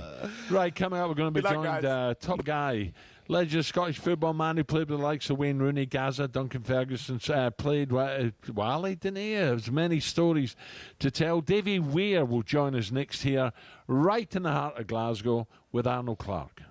The Coral Daily Download on talkSPORT with Coral. We're here for the fans this season. 18 plus gambleaware.org.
merger between Corinthians FC and Casuals FC.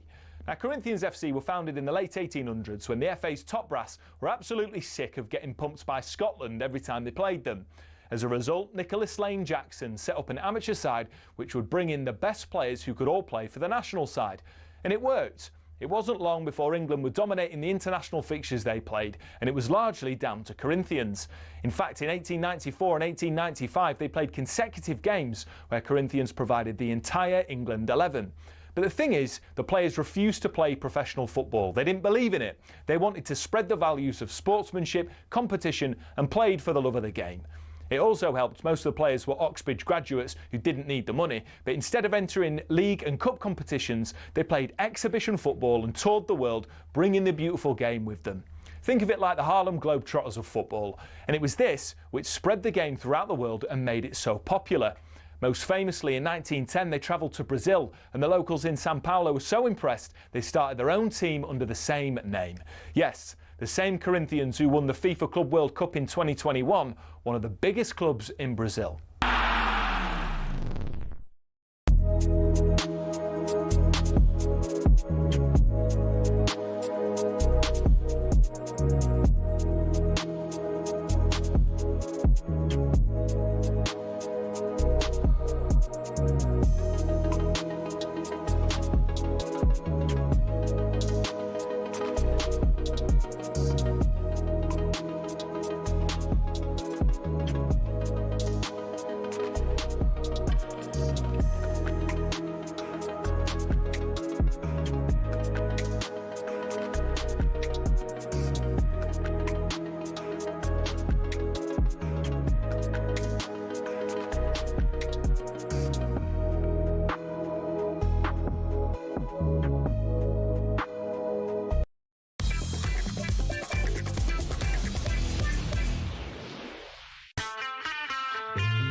Brighten up, will you? You're worried about this quiz, aren't you?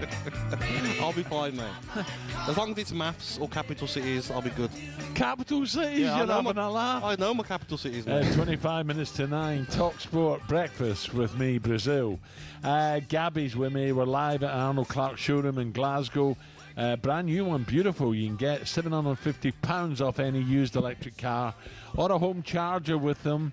Right, we're joined by a man who made 235 appearances for Everton, won 8 trophies with Rangers, and a former Scottish captain. A very good morning, Davy Weir. David, a very good morning. David. Good morning, guys.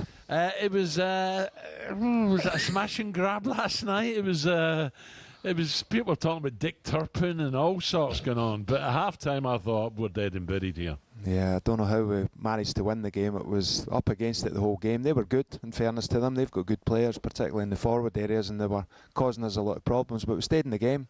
They were zipping the ball about. Brilliant, Greece. I was surprised. I'm like, whoa, they're playing well. Yeah, well, they gave Scotland a hard time at Hampden in March, I think it was, and beat Scotland well, and it kind of looked the game was going to go that way again, but fair play to Scotland. They stayed in it, and you know, they came out with a result, which is ultimately what it's all about. Yeah, so it gives us a wee chance now, doesn't it? Definitely, yeah. I mean, there's only 6 games in the group, and we're 3 games in, and I think that last night pretty much ended Greece's hopes.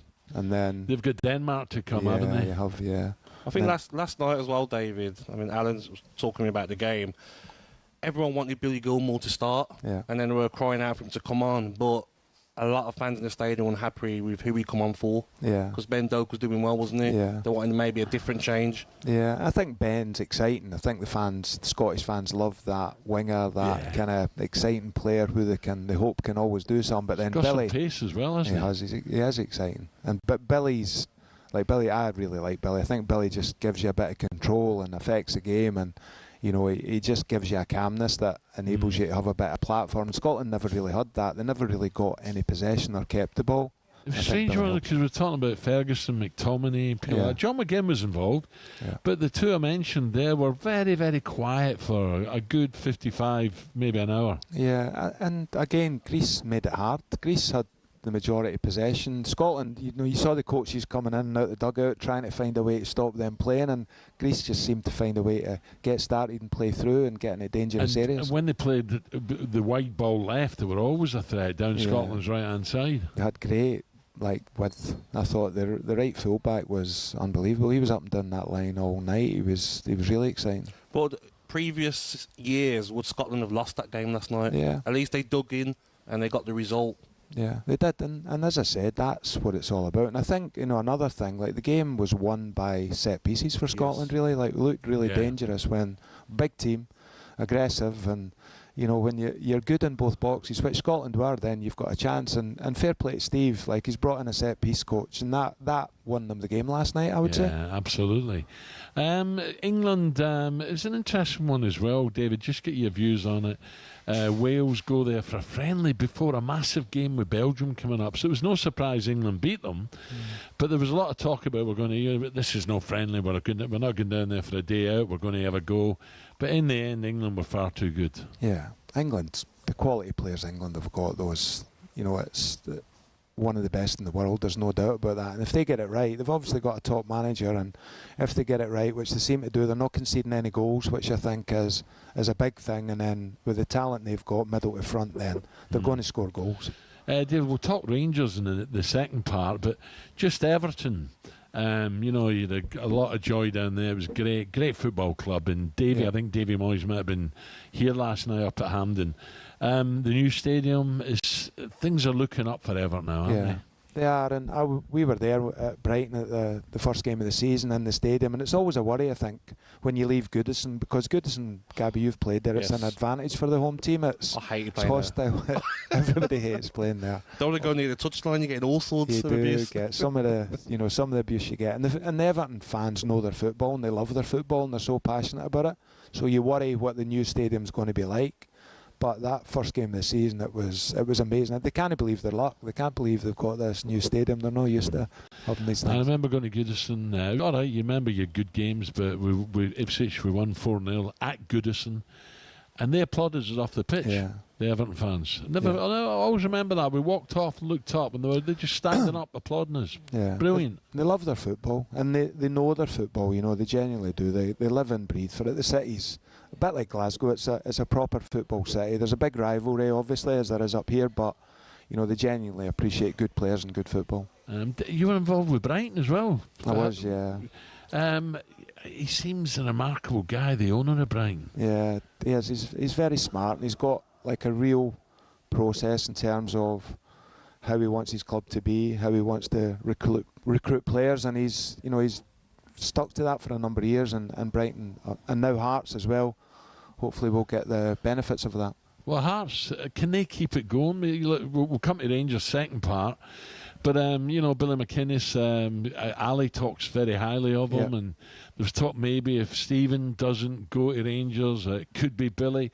That would be that's not a Celtic head talking here. It'd be a shame for Hearts if that was to happen. Yeah, Derek McInnes he's been brilliant. Sorry, I said Billy. Yeah, Derek's been in Scotland. He's had such a good record at Aberdeen, Kilmarnock, and everywhere he goes, he's done really well. And I think he's been close to the Rangers job a couple of times, but I think he knows also at Hearts. Hearts are a big club, and Hearts have got a chance of being successful this season. He's just started that, so I'd be surprised if he was to leave there at the moment. But Rangers, did Ali play with Derek? He would have done, yeah.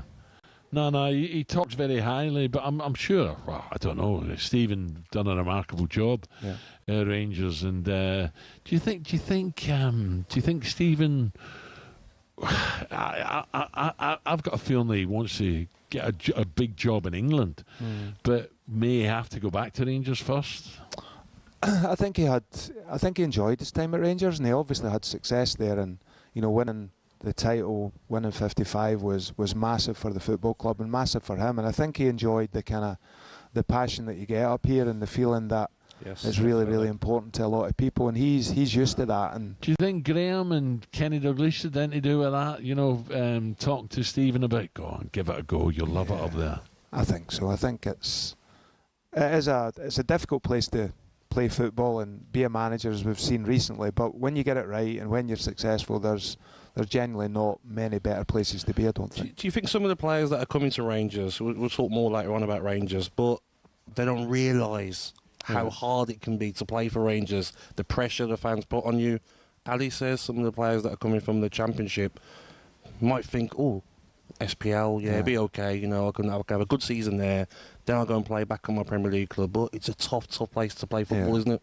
It really is, and the thing about it, Gabby, is you don't get any time. You've got to come up and hit the ground running, because they make their mind up after the first pass, far less the first game. So you know, if you haven't made a good impression, then it's really hard to rein that back in, because the kind of momentum goes against you. If you get the momentum with you and you get them on your side, then it's really powerful. But when you try to rein it back in, then it can be really, really hard. Okay, David Weir with us. We're going to talk to Alan Mulgrew a little bit later on as well, but David will stay with us till 9 o'clock. Derek, sorry about that. I don't know what I'm getting. I think I'm thinking of Billy McKinley or something. That's you, Gabby, make me do that. No, I'd like to see Derek stay at Hearts personally, because it's about time we had a challenge from Edinburgh, I think. Right, coming up 8:45. Superstar Breakfast preview on talkSPORT with Benchmarks Kitchens and Joinery. Get trade prices on kitchens to suit all styles and budgets at Benchmarks.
He's Scott McTominay,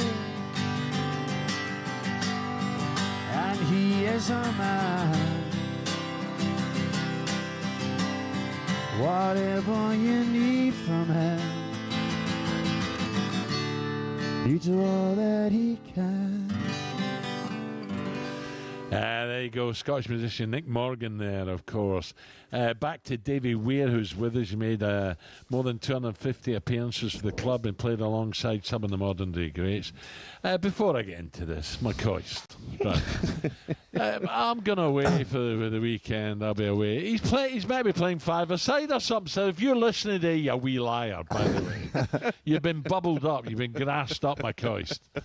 He's murder, isn't he? He is, and yeah, that's the rumour. I've heard he's meant to be involved in a game of fives at 10 o'clock this morning with a few of my mates. So, and then he's maybe going down to, is it Troon or something tonight? He said to me he was going last night. It's different stories, isn't it? You can't get the truth out of the guy. He's just a bummer. He's a liar.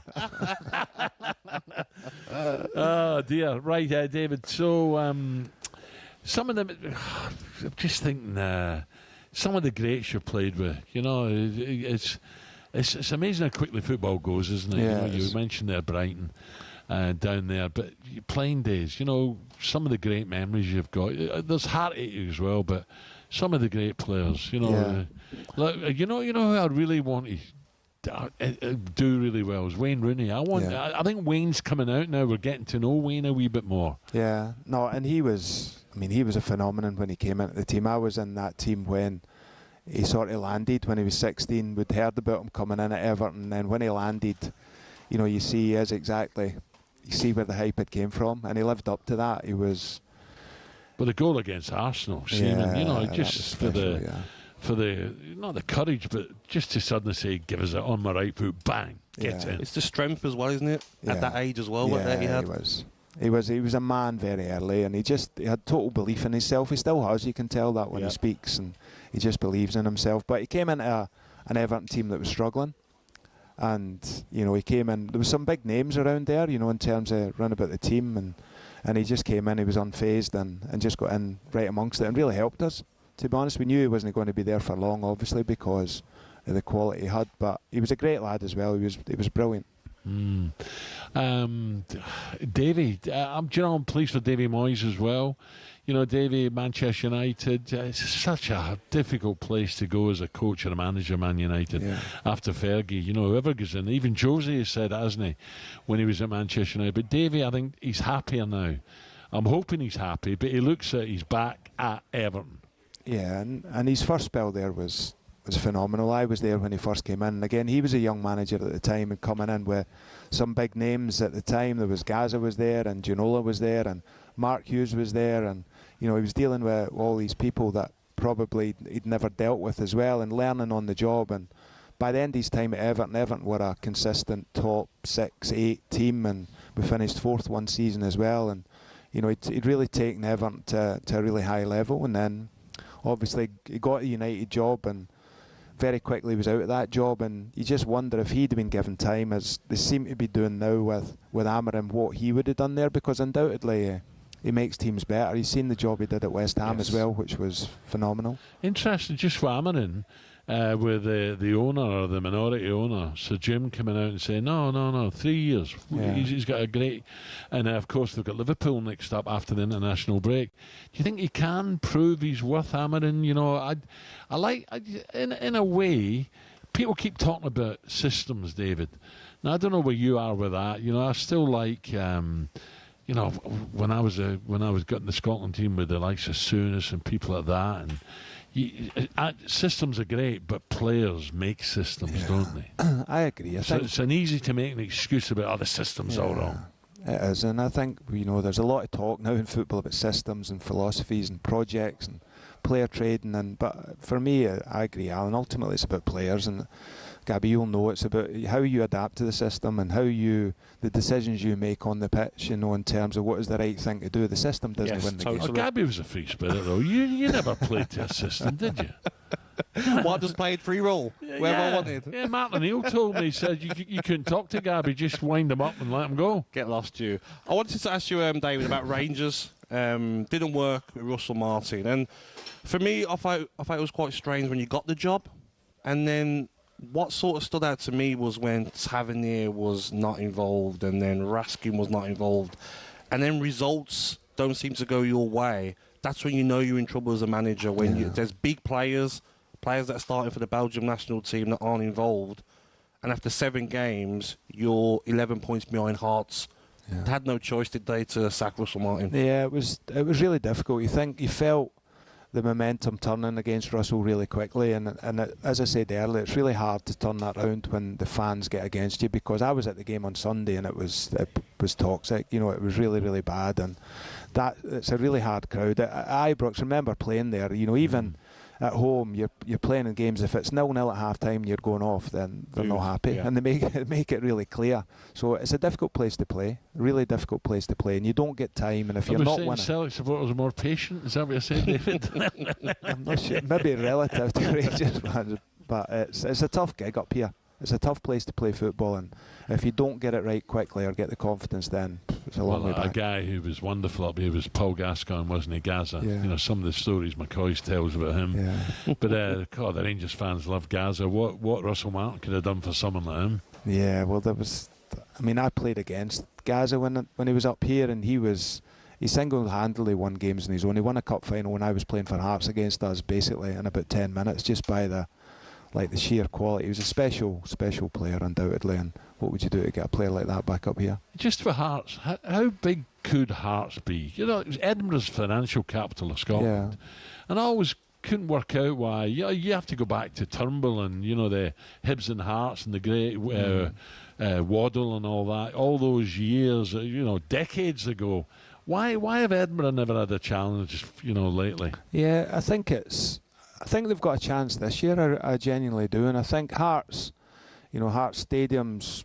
We talk about Goodison earlier about how that helps you. Hearts' stadium's the same. If they get that right and get the fans behind them, then it can be a real advantage. And you know, over the years they've made some really good challenges and they've been close, but to actually get above Rangers and Celtic, it does take a lot of doing, just because the resources are very different. The wage bill's difference between Hearts and Rangers and Celtic will be significant. Could that change though now with the new ownership?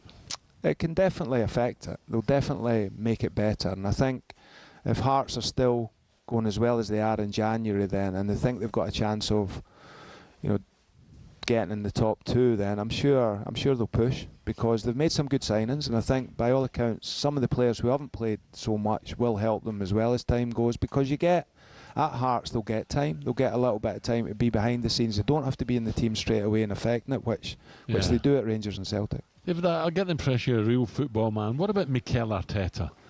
I think they've got a hell of a chance this year. I really, really do. And he's a guy that has had a lot of stick as well, hasn't he? You know, has he got what it takes to win one? I think this year they could win it. Yeah, they've definitely got a chance. I played with Mikel, and he was the same as a player at Everton. He was a winner, and he was passionate about what he did, and you can see that now in terms of how his teams are. He's very focused on a lot of different aspects of the game. They continually get better. They've made some great signings. I think their squad's probably the strongest squad in the league. He's been ruthless as well, hasn't he? Yeah. Did he have that ruthless approach as a player? Because the way he got rid of Aubameyang, Lacazette, some of the players that he just wanted out straight away. Yeah, definitely. And I think you've got to be now, Gabby, at that level. Do you think Pep helped him there, showed him the light? You know, you don't put up with, you've got to have your own mind. You know what's right for the club, for the team, for winning mentality. Doesn't care how big a name they are. Yeah, I think he did, and you know, I think you've got to be like that in football. I think, like, I worked with Walter Smith as well. He was exactly the same, you know, in terms of when the time was right and just ruthless, and then you move on. And the football club's always bigger, and you know, you've got to make difficult decisions when you're a manager at that level. David, listen, I really appreciate it. Yes, good luck, that, mate. Anything planned in the future you can tell us about? Or I'll definitely be. Well, I'm hoping to get back into football. Right. Definitely. I love my time at Brighton. I had 7 years there, sort of the last 3.5 years there as technical director, and had some great times, some great finishes in the league. And nice part of the world as well, isn't it, Dan? Yeah, lovely. It is. I love my time down there. Can you do me one favour though? Next Monday, can you kick Ali for me in the final sides, please? Oh, I won't be playing. I'm surprised he's still playing Ali the way he's a goal hanger, isn't he? He's a goal hanger. He'll just stand by the goal and tap him in. Great, well, definitely do that. Honestly, he's a boy, isn't he, Ali? Yeah. I swear. David, brilliant. Thank you. Thank you for your time. I appreciate it. And hopefully we'll talk to you when you're back in. Anytime. Brilliant. Thanks, David Weir there. Superb. So McCoist is at it again. There you go. We need to get a tracker on him, don't we? A tracker? His missus and we Viv's been trying to do that for like how long? He is murdered. He says, I'm away. I'm going away for a few days. Yeah, all right. We've got to get to the bottom of this, mate. Yeah, well, that's it. We're at 10 o'clock. We're on his case. Right, coming up, Nicky Butt coming up, and we'll talk Scotland. We'll talk Celtic. Alan Mulgrew as well. Great. Here we go. It's coming up 2 minutes to 9.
There's a lot of talk about the independent football regulator. Some people love the sound of it, others don't.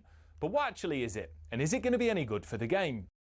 In simple terms, it'll be an organisation not controlled by the Premier League, the EFL or the government, which will make sure all clubs are financially stable and don't rip off the fans. The aim is to make sure what happened to Bury, Derby and Reading doesn't happen again. Now, a significant reason clubs go under is because of dodgy owners financially mismanaging the club and running it into the ground. But in theory, these should be a thing of the past with the new regulator.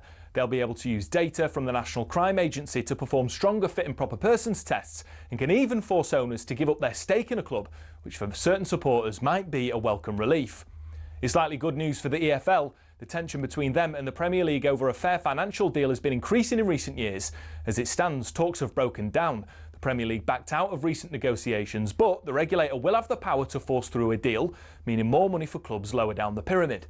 Now, this might sound simple, but in reality there's concerns this will open a legal can of worms, which could result in messy court cases involving the Premier League and the regulator. Parachute payments will be brought under the control of the regulator too. If they reduce them, it could mean a wider variety of clubs securing promotion to the top flight, but critics reckon it'll just mean the gap between the Premier League and EFL actually widens, as promoted clubs won't get as much money, which should normally be used to buy better players so they can compete. And current Premier League clubs have said if there were no parachute payments, they'd actually invest less, which would harm the quality of the top flight. And if clubs don't invest, then you'll get exactly what the EFL don't want, which is the same 3 clubs going down every year. And remember when Cardiff's owners changed the club's colours and badge? Well, in future, fans will have to approve any major changes to their club's heritage. Now, that might all sound great, but do we really need it? Some say the downfall of Reading and Bury is an exception, not the rule. So as a whole, the most successful footballing pyramid in world football doesn't need regulation. They say it scares investors who can help grow the game. If those investors go elsewhere, well, the Premier League may no longer be the destination for the best players in the world. And others, well, they just don't trust politicians to appoint truly independent people to regulate our game.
Here we go, 9:05, last hour. This is talkSPORT Breakfast with me, Brazil. Gabby, we're live at Arnold Clark's house. What do you mean some room? Showroom, you numpties. Who's doing these scripts today? Dear oh dear. A fantastic showroom, by the way. You can £750 off any used electric car or home charger with them.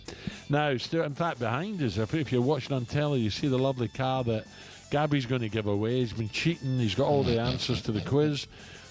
So we'll be doing that a wee bit later. But that's a beauty to give away. What a prize for someone. Right, still to come between now and 10. Former Scotland Celtic captain Charlie Mulgrew will be here with us in the Arnold Clark showroom. Charlie played with some amazing talents, Van Dijk, Scott McTominay, Andrew Robertson, to name a few. We'll ask him all about them, and if Scotland are on their way to the USA after a win last night. I was going to say a wonderful win. The result was wonderful. Performance not so great, but a win's a win. And we have a massive competition coming up at 9:30. We give away a brand new electric car to one of our 3 finalists. Good luck to them. And you can watch. By the way, it's brilliant, isn't it? You coming in here to win a brand new electric car. By the way, how nice is the showroom as well? When we pulled up earlier, stunning, isn't it? Lovely, yes. Lovely. Arnold Clark, thumbs up. And then what about the driver, the brain of Britain, wasn't it? Again. He says, no, in there, mate, in there. He says, no, it's not open yet. Not in there, mate. Right, so you can watch the competition as talkSPORT on your smart TV. See how Gabby melts under pressure on the quiz. Never. Just grab the app on Android and Google TV. We're even on Prime Video. Right now, all seems to be clicking for England under Thomas Tuchel. He wasn't that completely satisfied with last night on the touchline, was he? But it finished 3-0 against Wales, and to be truthful, it was done in the first 20 minutes. But that didn't stop Thomas Tuchel from taking a swipe now at the Wembley faithful. Have a listen to this. Good moment to explain myself. Well, first of all, I said the support in Serbia was absolutely fantastic. When we played last time in Serbia, I said it and I meant it. I love English football and I love English football fans and the support they give. But I think today the atmosphere did not match the performance on the field. Yeah, but Thomas, it was a friendly for I understand he wants Wembley to be a fortress, doesn't he, Gabby? For the games to come. But look, from a Welsh point of view as well, I know they're coming here to give their all-ish. They've got bigger fish to fry in a few days' time, haven't they? Yeah, Wales. But when you score 3 goals so early, naturally it's going to be not as. The atmosphere is not going to be as good as you'd imagine it would be if it was a Brazil were in town or you're playing France. It's a tight game. For me, it was a nothing friendly. Yeah. But anyway, look, we learned nothing from it. For more on that, as well as the ongoing soap opera. Put your teeth in it, mate. We're now joined by 6-time Premier League winner with Manchester United and a member of the 2002 World Cup England. Nicky Butt joins us. Nicky, good morning. Good morning, Nicky. Morning, Alan. Morning, Gabby. You okay?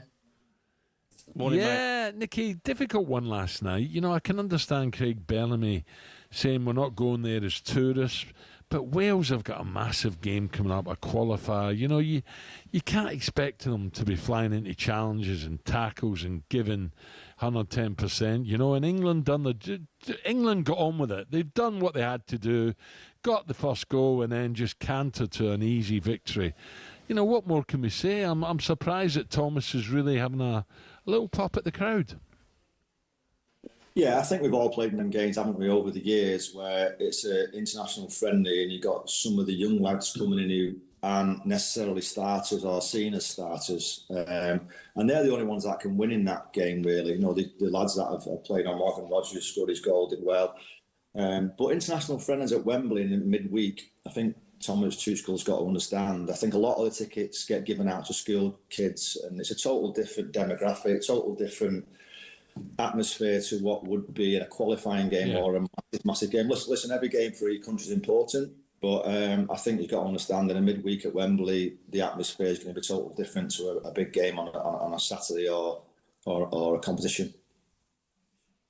I thought the players done very well last night, and they played extremely well against Serbia, Nicky, but I want to see this group of players, maybe that team last night, play against the Brazil, play against the France, play against the Spain, and really test themselves, and then you might start to see the problems that you might get in the World Cup.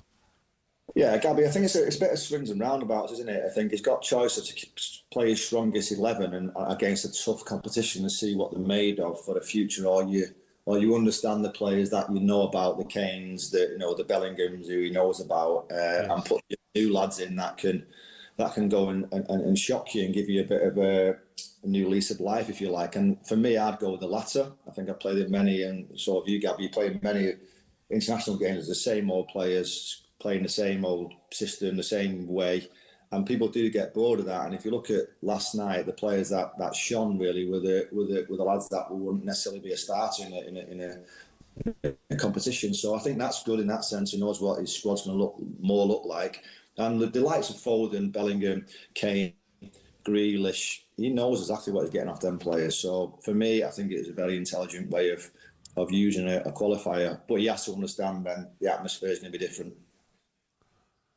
It's going to be interesting, Nicky. You can't win being an England manager, can you? When things are going well, they praise you, but as soon as you start to falter, boof, they're on your back. And the Jude Bellingham situation as well, already people right now, do we need Jude and stuff like that from an England point of view? I think that's very unfair on Bellingham. Bellingham's playing for one of the greatest clubs in the world. He's doing his bit. He's a huge hit over there. At the end of the day, if he's playing well, he's got to be in that England side. That's starting to live in that. I don't care what anyone says. Once you progress and start playing big games against world-class opposition, people of that have got to play. But at the same time, what Thomas Tuchel has done last night is giving people chances. Go on, show me what you can do. So I don't see his point having a go at the crowd. I think he should have just enjoyed the performance last night. Yeah, I totally agree, Alan. I think with that one, it's like when I was playing, it was always the moan of the same old players playing every week in, week out. No one knows about the lad who's been playing at, I don't know, example, at Southampton and doing really well and not getting a chance and playing so well all season, don't get a chance. Well, Thomas Tuchel's now flipped it and give these younger players a real go. And I think it's the right thing to do. I think if you look at Rodgers last night, he's now could be one that could come off the bench and score your goals and drive at the heart of the defence, if you like. I agree. I think if there's a big game, a semi-final, everyone's fit. Bellingham's playing, Foden's playing. And to be fair to Jack Grealish, he's been a revelation by Everton this year, so he could be in with a shout start as well. Excuse me. But literally, I think it's right what he's done. He's giving people a chance. But again, the big players will come back into the fray. Nick, moving over to Manchester United now, Sir Jim Ratcliffe has come out and says that he's going to stick with Ruben Amorim for 3 more years, which is a bold statement if results don't go the way they should do. And it's been a poor 11 months for me watching Manchester United under Ruben Amorim.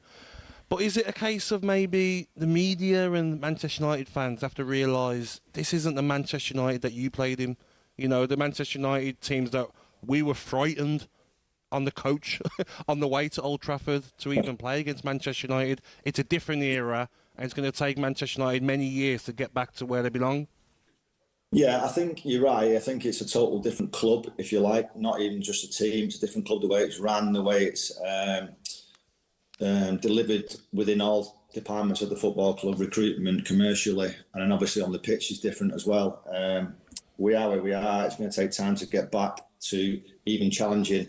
But the flip side of that is, from a Man United fan, and obviously I still live in the area and hear the fans talking, is he has had £200 million to spend, and no matter how far he is in the project, he's only a short while apparently. You've still got to get results, and you've still got to be able to make Old Trafford a scary place to go. Because even, way back in the 80s when they weren't winning anything, Old Trafford was still a tough place to go. They'd still beat Liverpool, for example, at home, who were the flying machines back then. But now Old Trafford is just an easy place to come and play football. Everyone likes going playing there. It's a chance for them to shine and maybe get a move to a bigger club, the opposition that they're playing. And that's a sad bit for me. Everyone knows there's a process to be put in place, and it's going to take time. Anyone, any an ounce of a brain cell will understand that. But it's the way they're getting beat, and it's the way that they're getting beat, and the teams are getting beat by at Old Trafford, and that's the thing that's really shocking for me. Yeah. Nicky, just one last one for me. After the international break, what a game for United. Listen, United, points-wise, they're not far, 3 behind City, which is nothing, and Liverpool, so they go to Anfield, Nicky. And Liverpool at the moment are just showing signs of fragility, at the back especially. They're a bit sloppy. Now, this would be a massive statement for Amorim if they could go to Old Trafford and get a victory. Yeah, it would be. I think, Anfield, excuse me. Sorry, yeah, it would be. And I think that game's totally different. It's obviously not a derby game, but it's as good as a derby game. It's 30 minutes down the road. It's the rivalry that everyone loves to watch. So I think form goes out the window in that game. So anything could happen in that game. I think if, like you say, if Man United go there and win that, the feel factor is different in Manchester than at Old Trafford. But I think they've got the work cut out. I think Liverpool are still a fantastic team. They're having a bit of a blip at the minute, but it's not a team that I would be encouraged to go and play against right now. They're a fantastic team, and all that needs to happen is Salah needs to find his game, and then it's a total different story at that club. Yeah, we look forward to it. Yes. Nicky, great to talk to you. Thank you very much. Top man. Guys, do you know what I mean, Gab? Is, we get the international break out of the way, Anfield, Liverpool. I'm not saying United will fancy that there, but it's weird, isn't it? There's just signs that Liverpool at the moment are not they're not 10 out of 10 at the moment, are they? Is it a good sign or is it a bad sign? Because Liverpool have been so poor in recent weeks. Will they be bang at it now because they've got to put in a performance? Liverpool don't just need to win out. They need to put in a performance for the manager, for the fans as well. Isak needs to get up to speed. Salah's got to perform. But if Manchester United can get the first goal and quieten down Anfield's crowd, you never know. Okay, coming up next, Charlie Mulgrew. Don't forget we have the big quiz. We're at Arnold Clark's showroom in Glasgow, and we're giving away right behind me a fantastic brand new electric car. Capital cities.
philosophic. And I would walk 500 miles and I would walk 500 more just to be the man who walks 1,000 miles to fall down at your door. Yeah, Nick Morgan with his... I was wondering what he was doing over there in that corner there. It was like a naughty schoolboy, but nice to hear you again, Nick. Right, talkSPORT Breakfast with Arnold Clark. Get the UK's best shoes, car deals guaranteed. Delighted to welcome Charlie Mulgrew. Charlie, very, very good morning. Charlie. Good morning, lads. How are you? Very well. But I'm still puzzled with last night's performance. Gabby was watching England, watching the Villa boys do well for him. I watched the game at Hampden. And what did you call it, Al? Rank. Well, the first half hour was a rank. I thought we were terrible. I cannot believe we've won that game last night. I'm still in shock. Listen, I would rather play like that and win a game than be brilliant and lose, because we've done that plenty of times. I'm amazed. Even Ben Doak coming off, I was like, what's going on here? We're taking our most attacking player off and we're 1-0 down. Yeah. But then I'd have took Ryan Christie off, but it shows how much I know. That's why I'm sat here. He scores a goal to get us back in it. Yeah, and he brings on Dykes, and he gets one as well. You know, it's mental. I'm with you when they took the fella off in the left wing. I'm thinking the crowd were, and even the co-coms were going, what's going on? Obviously, Clark's seen something, and the goals come for set pieces, don't they? Yeah. Couple of set pieces. Even the set piece. The corner comes across. It's like almost trying to find Ralston, the edge of the box. It's like not across the box. And you think, what's happened? And the goal comes for it. Was that planned? I can't believe that. It looked like it the way McTominay was blocking, but I can't see them having Ralston on the volley at the edge of the box. That's a Paul Scholes technique. Ralston's listen, he's a good professional, but that's not his strong point. Is it frustration as well with the 33% possession? You know, at home against Greece, you're probably expecting get on the ball a bit more, but they didn't, did they? Gabby, see our plan out of possession and our plan in possession, it was rotten. That's his. I just thought we never got it right. Yeah. We just tried to press them. We pressed them ones and twos, and they just picked us off. And then when we had possession, we couldn't keep it. We never stood in right positions in order to keep possession. Everybody came to the ball. There was no forward runners and nobody standing in the spaces between the lines to try and sort of affect them. Yet when they had the ball, they stood between the lines. Our two midfielders, who were Ryan Christie and Ferguson, dropped back onto their two that sat behind the lines, and then they all played the ball in front of us and played through us. Our positioning wasn't right, our press wasn't right. As I say, it was one of the games. I think Clark will know this. I think Naismith will know this, in the backroom staff. Alan Irvine, the players will know. I think they've openly said they know at half time how bad it was. And we've won the game 3-1. It's madness. It's one of the maddest results I've seen. But listen, we'll take it, because we've played plenty of games at Hampden. We've dominated possession against Northern Ireland last year. We drew 0-0 and everybody's fuming. I don't know if it suits Scotland to have loads of possession, but we have to have more than we had last night to compete. And Greece down the flanks were good, especially down their left-hand side or right-hand side. They were tearing us apart. That's the one thing you would say. Greece are a good side. They pass the ball well. They know exactly what they're trying to do as a team. How they missed the chance in the first half. The ball rolls across 3 yards out and he misses it. Honestly. I mean, the gods were shining down on us last night. How we get that result. But no, Greece are a good side, I think.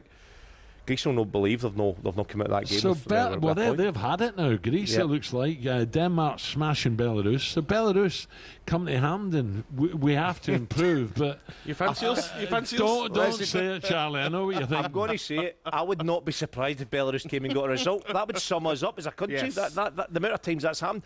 Listen, we've got ourselves in a great position. If somebody had told us at this point in the campaign we'd be sitting unbeaten with 7 points, going in to play Belarus at home, what a position to be in. If we beat Belarus, as long as we don't get ahead of ourselves, because they'll probably sit and try and it'll be the opposite. We'll have all possession, try to break down Belarus, and that can be difficult. It's proved in the past for Scotland. So listen, if we can go and beat Belarus, we've got ourselves a right chance. Oh, no. It'd be brilliant if we get there. Charlie, just while you hear Celtic, it looks like Rangers. I don't know if Stephen Gerrard's going to come back. Rangers in turmoil at the moment. Celtic not exactly, as I said earlier, pulling up trees, but you know, at the moment, Hearts and Celtic up there, Rangers struggling.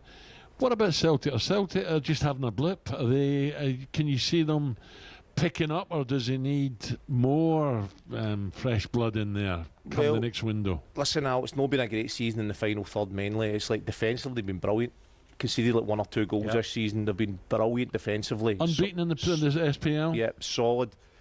But going forward in the final third, they just can't seem to score a goal or create a lot of chances or score enough. When you say, you think about Celtic, you think at free-flowing goals, 4-5s, creating a lot of chances and scoring goals. You're just not seeing that for Celtic. Although they scored 3 at the weekend there, they just don't look like that team. Against Partick Thistle, Connelly comes in, the left winger, the player they've been crying out for, and he looks brilliant. You're thinking, here we go, this is the start of something, a player that's needed. He does a couple of decent games and it kind of falls away again, and it kind of falls into that pattern of slow and pedestrian play in the final third. But listen, you're hoping now that they go on a wee run and get their goals. But I just don't know what, I can't put my finger on what that is. Look at last season and like Kun, like he was a joy to watch. Champions League was turning up for Celtic as well. Kyogo, they went to Blues. Losing those players, is that the frustration for Celtic fans? Losing your top players and not maybe bringing in the same quality? I think that is the frustration. They players leaving, 2 big players, goal scorers, goal contributions. Very good. And then taking time to bring in Iacho in, who looks like a right good player. Connelly comes in the left wing, but it's took time to get these players in. And now hopefully they find their feet and go on a bit of a run. But Connelly started well and he looks like a right plus. So he could replace Kuhn. You're hoping Iacho could replace Kyogo. But the timing of it, just with the Champions League stuff and that, wasn't great. Listen, let's see. I think Iacho will get goals. I really do. I think he'll get goals. He's a good player. He looks a right good player. He's still coming up to speed with his fitness and stuff. He'll get goals. Great shape. But right, Charlie, stay there, because after the break we're going to be part of a huge competition we have coming next. To tell us exactly what we can expect is a brilliant host for the quiz. Good morning, Katie Shannon. Katie. Yes, Alan, I can't wait for this. Stay with us, because coming up next, we have a massive competition coming up here on talkSPORT Breakfast Live from the Arnold Clark showroom here in Glasgow. 3 finalists have battled it out over the past 3 weeks, but only one will win a brand new, get this, electric car. Yes, I will be your host, and Alan, Gabby and Charlie Mulgrew will be taking part as team captains. So if you've got a smart TV, this is the time to get talkSPORT on. Not only can you see our fabulous setup here at Arnold Clark, but you can also watch Alan, Gabby and Charlie all under pressure as they try and help these 3 finalists win a brand new car. So just grab the talkSPORT app on Android and Google TV. We're even on Prime Video too. So pop us on now. This is not one to miss.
when was the last time you saw someone score with a knuckleball free kick? We're going to take a look at why we're not seeing them anymore and explain a bit about how they work. The knuckleball peaked in the 2010s after that Ronaldo strike against Portsmouth in 2008 inspired academy players everywhere. Here's a young Mason Mount. I tried to base my free kick on Ronaldo, hit the ball by the valve and it moves. So what do you do? Top corner. Now, no ball is perfectly aerodynamic, so as it travels it creates ever-changing pockets of turbulent air, causing that unpredictable movement. Football's most prolific free-kick taker, Juninho Pernambucano, perfected the technique but didn't invent it. He was inspired by players from the 90s and even the 50s. So how do you do it? You have to hit the ball head-on with as short a contact time as possible so the ball doesn't spin. Hitting by the valve helps with that short contact time as it's the hardest part of the football. So why don't we see knuckleballs much anymore? It's because players are being told not to shoot from dead ball situations because the XG is so low. In fact, as Opta shows here, since the 08-09 season there's been a 10% reduction in players shooting from free kicks in the Premier League. And in 23-24, a record low of 11 free kicks found the back of the net. And the knuckleball, though spectacular, is imprecise, which is why it's becoming a thing of the past.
EV Lover on talkSPORT with Arnold Clark Charge. Ultra-rapid EV charging at an ultra-low price. Find out more at arnoldclark.com.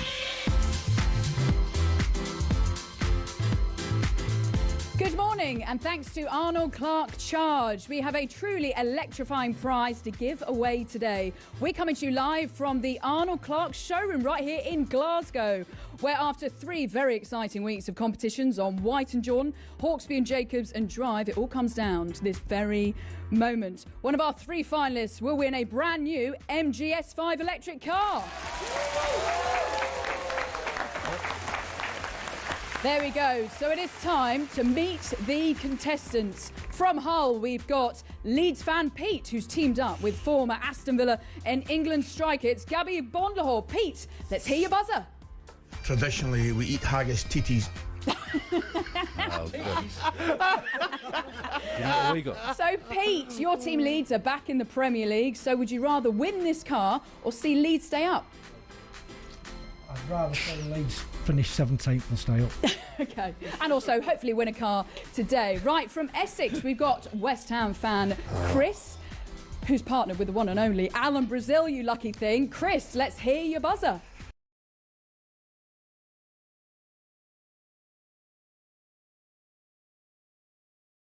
You have put, so question for you, who do you have more faith in terms of, do you have Nuno as West Ham boss or Alan winning you a car today?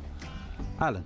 Alan, good. Definitely. Right answer. He is right there after all. And finally from Rochdale, we've got Blackburn Rovers fan Daniel. Good morning, Daniel, who's alongside former Scotland, Celtic and Blackburn Rovers defender Charlie Mulgrew. So Daniel, let's hear your buzzer. Scored so many goals. Katie, can I just ask one question? Go for it. This is not a fiddle, is it? Because there's a wee booster seat in the back of that car. I did say that. Twins. So, Daniel, how much does it mean to be alongside former Rovers player on your team? Yeah, I've been reminiscing a couple of goals that he scored for us, and yeah, he was a good player. Always a good player for Celtic as well. Exactly. Well, best of luck to you all, because it's a chance to win a car, which is very exciting. It's just behind us over there. So here's how the competition works. When I read a question, the first team to buzz in gets the chance to answer. Now, this is key. We'll only accept your first response. You'll also have 10 seconds, and if you're wrong or run out of time, we move on to the next question. A correct answer gets you 1 point.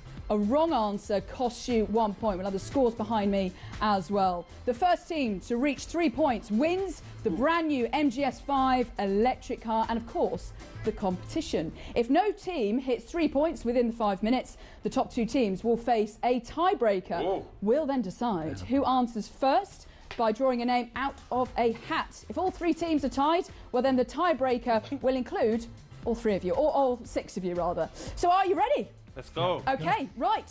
Your time starts now. Who was selected as head coach for the British and Irish Lions? Gary, what about Bob's health now? Andy Fowle. That is the correct answer. 1 point. Here we go. Team Chris. Question number 2. Whose match-winning penalty for the Lionesses against Spain at this year's Women's Euros? Traditionally, we eat haggis, titties. Chloe Kelly. Correct. It's 1-1. Very good.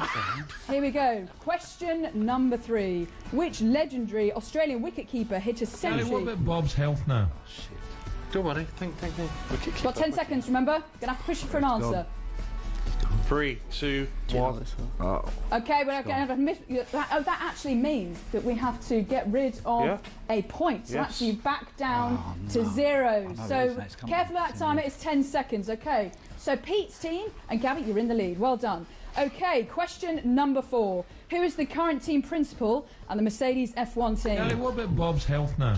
Toto Wolff. That is the correct answer. You pulled it back, so it's 1-1. Here we go. Pacey Spanish winger Adama Traore plays for which Premier League team? Daniel. Wolves. Oh! Traditionally, we move on, remember, we move on. No, we move on. Unfortunately, right, it's question... You didn't listen to the rules, Gabby. Come on, right, question number 5. This actually might be one for you, Gabs. The New York Jets compete in which sport? What about Bob's health now? American football. Yes, that is the correct answer. NFL, American football, yeah, sorry. Yeah, that's all right. I've got American football down here. So that is 2-1 to Chris. Now, you are 1 point from winning that car over there. So no pressure. Right, next question. In rugby union, who is the only England captain to have won a men's World Cup? Gary, what about Bob's health now? Martin Johnson! Correct! And there we have it. With a final score of 3 points, you have just won a brand new MGS5 electric car. Congratulations!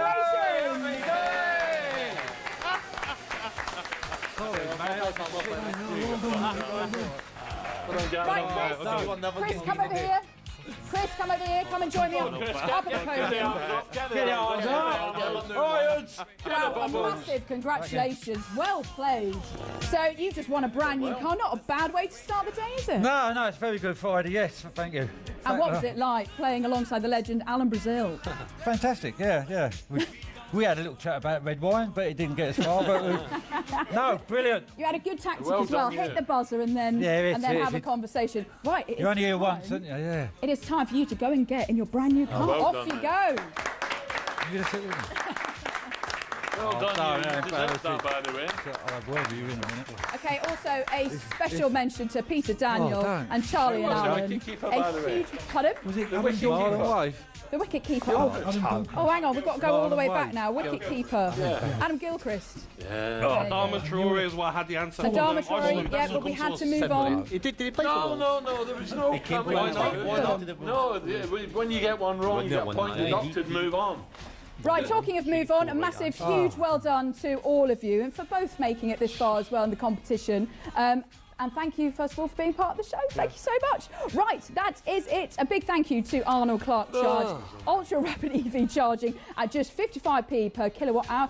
You can find out more at arnoldclark.com. A huge congratulations to Chris on winning a brand new car. Look how happy he is. Well done.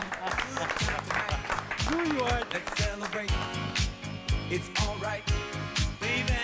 EV Lover on talkSPORT with Arnold Clark Charge. Ultra rapid EV charging at an ultra low price. Find out more at arnoldclark.com.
We know we ain't no Argentina, but we got John McCann and Rob White on the wing. No skull in the party, see Clark's out in army, and even if we don't win, we'll put on in Berlin. No skull in the party, see Clark's starting army. Aye, and the dream is still there. Well done, Nick. Thank you. The dream is still there after last night. Well, it was no, never mind the miracle in Medina earlier. Last night at half-time, you say, oh, dear. But what a 3-1, incredible. So bring it on. Great. Charlie's still with us, Charlie McGrew. Unlucky Gab, by the way, sorry. Yeah, but it's... I'm going to let it go. That question should have went over to me, Adama Traore. No, Katie told us the rules of the... Charlie's not We'll talk about it at 10 o'clock. No, you're either a winner or you're not, Gab. Did you even get an answer? Yes. No, yes, yeah, I did. Your partner got them all right. No, we were conferring. Charlie, just a quick one. We'll talk about Celtic. Let's do Celtic. European nights has been poor for Celtic Rangers. You played in that Barcelona game, didn't you?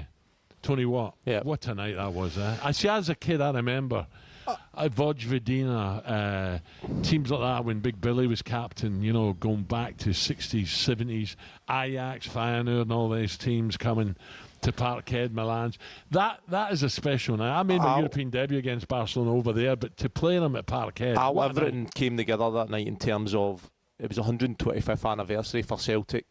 Somebody was asking me off air there, what's the best game I've played in and what's the best European stadium. See, Celtic Park on a Champions League night doesn't get better. The Celtic fans are so good, and people say, well, what's the reason for that? So we played Barcelona that night, and for the first 10 minutes we actually didn't touch the ball.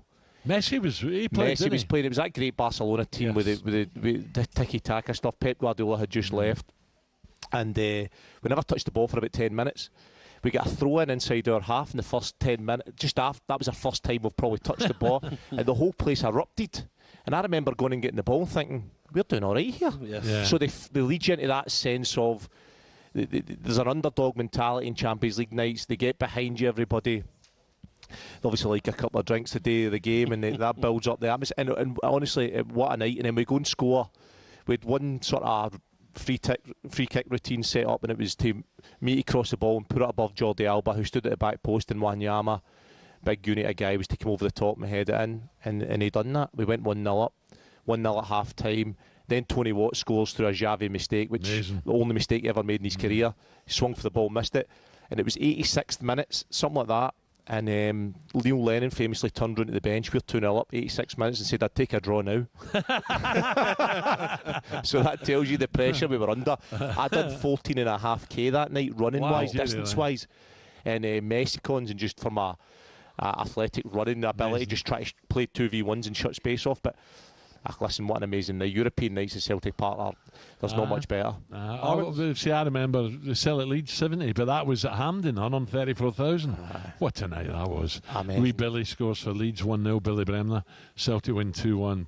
Never forget that ever. You talk about European nights. Last, I think it was September, October, I went to the Old Firm game. Yeah. My first ever one. I thought, it's on the bucket list. Hold on, mate. What end did you go to? I was sitting in the corporate part. He's an of airdrie boy, Park. by the way. He's come clean. Charlie's come clean. He's an airdrie boy. All his family are blue noses. Is that right? But my mother was born in Airdrie, yeah, but they listen to him. I'm a neutral Charlie. I think it was Lark Cole, but he doesn't let me admit that. But the atmosphere, though, mate, right before kick-off, like 5 minutes before kick-off and all through the game, I get why people say you have to go to the... When was that, this year? That was last year. Last year, right, okay. Yeah, unbelievable atmosphere. So to think what Champions League nights could be. Wow. Well, Ali's got to take you to Ibrox, European nights as well. Poor noisy there. Yeah, crazy there too. Yeah. You can't sit in the Celtic and then go and sit in the Rangers end. That's just a no-go. You need to pick your end. Big there, one, Gabby. big one. Gabby gets his woolly hat on and I guess the shades on. He'll be all right. Charlie, tell us a wee bit about Blackburn, because I was reading the other day, Blackburn Ipswich, that crazy games going to be replayed. Blackburn are a side that I think are a decent side, but they're struggling a wee bit at the moment, whereas Ipswich are picking up. Yeah. Championship's a hard league. It is. Listen, what a great club. An amazing club. I love my time there, 5 years there. Absolutely loved it. Never knew much about the club and ins and outs until I went there and then realised how much it means to the people there. There's just a big bit of unrest with the owners, the Venkies. That just keeps rumbling on. When I first went, it was there. Tony Mowbray came in and was brilliant at galvanising the fans, bringing the board and the players and the fans all together as one. I think that's vital as a club. And now it just seems to have separated away again, and you can see the results on the pitch just aren't quite matching. Sleeping giant, aren't they? They're a team that should be up there, but it's all right saying that. There's loads of teams in the Championship. Jack England. Walker, the steel magnet, had, that was when Blackburn were fantastic, Shearer, etc. But that result, they've got to get that result. I mean, 1-0 up in the 8th minute and the game's cancelled. That's unbelievable. You make the play that game. Anybody who's played the game knows that you're going to win that game, or at least get a point to make the play that game. Who do you fancy in that league? Do you follow it still? Because Borough, I think it's Ipswich Borough coming after the break. Coventry are flying. Yeah, top of the table. Yeah, I like Ipswich. I like the manager McKenna. I think he's right good pedigree. He's a good manager. Coventry, obviously, with Lampard going strong as well. Leicester, what a league that is. I mean, it's so hard to call, but big clubs in it, all challenging with players that you always fancy the teams that come down for the Premiership, don't you? With the money and the backing they have. Not Sheffield United though. Oh, sad. Sheffield full stop Wednesday as well, struggling. Yeah. Charlie, Manchester United in the news a lot, with Sir Jim, the owner, talking about Amarin's in for another 2-3 years. After the break, they go to Anfield. And Van Dijk, of course. Liverpool have looked. I love him. I think he's a Rolls Royce. He's magnificent. Magnificent. But the best player. Best player I've ever played with. I played centre half with Van Dijk. Oh, yeah. It was like what I compared Van Dijk, like, in FIFA where you make your own player and you make him all 20s. That's what Van Dijk was. He was the most skillful. He was the quickest. He was the best in the air. He was the strongest. Yeah. I remember I had the ball in training one day and I tried to kind of dribble past him. And he started laughing at me. It was the most demoralising thing that's ever happened to my career. I felt about 5 years old. He has got the lot, hasn't he? He's got everything. What a player. And then so people why do you think Liverpool are shaky at the moment? Listen, it's early on. We know that. And they're still up there. But there's just... teams are playing them now saying we've got a chance. Yeah, I know. People feel that they can score against them. There's a couple of things. The way they press the game a wee bit off the ball, they've not been great. But listen, I think they'll come good. They've got a right good manager there. They've got a good team. A good team for me is a team that score a lot of last-minute goals. They seem to be doing that. They seem to be fighting right to the end in terms of in games. I think they'll come good. But 7 games, they're 1 point behind Arsenal, and they haven't started this season. Yeah. Do you know what I mean? They haven't performed in any of the games they played in. That shows that what's to come. But look at Arsenal's strength and depth now. This is the first time I think. I think Arsenal are going to. I make them favourites now. Arsenal. You got a bet on them, Al? What I don't like about Arsenal is when they go into the big games, they almost play like they don't want to get beat rather than going and taking it to teams. Yes. Whereas I think Liverpool go and take it and go and try and win the games, and that might sometimes open me up at the back a wee bit. I think Arsenal are a wee bit pessimistic. Salah hasn't really started though. He got a couple of goals last night, I think, didn't he, for Egypt in a friendly? So when he starts, then it's a different Liverpool. But at the moment, I don't know. I just favour Arsenal. I think you're spot on, but let's not forget Manchester City. I know defensively they're not as strong as they used to be. They haven't got that pace, have they, with Cole Seems Walker? Like something's missing there. Yeah, something's missing, isn't it, defensively, I think. But when you've got that big man up front, Haaland, I mean, what he's doing. Oh, yeah. Imagine marking him. I know, there's something else, Man City, but I just feel like even last season, coming into this season, there just seems like something's missing. We spoke about Celtic earlier, and that you just can't put your finger on what it is. There's just a feeling there that you think, why aren't they consistently winning the way Pep has done in the past? And I think Liverpool are going to win that. And the way they went to 5 at the back against Arsenal. Yeah, that's not like Pep, is it? No, it's not. That wasn't a great game, weird, was it? It was Yeah. very standoffish, tactical affair. A lot of football's like that. I don't like it. Where's wingers that used to go and just beat fullbacks and cross the ball in the box? I think eventually it's got to come full circle round. I think eventually there's going to be 2 strikers up there. There's going to be wingers that beat their fullbacks. Can you imagine modern day fullbacks having a winger running with pace. They wouldn't know what to do. You used to have freedom, though. I used to play on the wing, second half of my career. Paul Lambert, get the ball, take him on. That's right. Every time. You used to have to open the gates at Villa Park for you, wouldn't you? Because you'd run right off the pitch. Run, Forrest, How run. many games did you watch? Charlie, just talking about Villa, John McGinn, and of course Nick loves that. John, I thought one stage he was going to go to Celtic before he went to Villa. What a player, what a guy John McGinn is. Firstly, what an amazing character and a leader. Listen, John McGinn would have loved to have went to Celtic. I know John McGinn personally. He's full family, a Celtic family. But it just didn't happen for whatever reason. I remember being at Blackburn actually, and John McGinn, Tony Mowbray came to me and said, "Would you take John McGinn?" This is when he was leaving Hibs, and I says, "What, have we got a chance of getting John McGinn before he went to Villa?" She said, "Well, his agent's contacted." I says, "Well, take him now. Don't even question it." He went, "Oh, I'm not sure." And I went, "Not sure." I says, "Get him signed. I'm telling you, like, trust me on that. Get him signed." And at the last second, Aston Villa came in, and obviously was the new owners and all that, 2.5 mil. and they went there. Yep.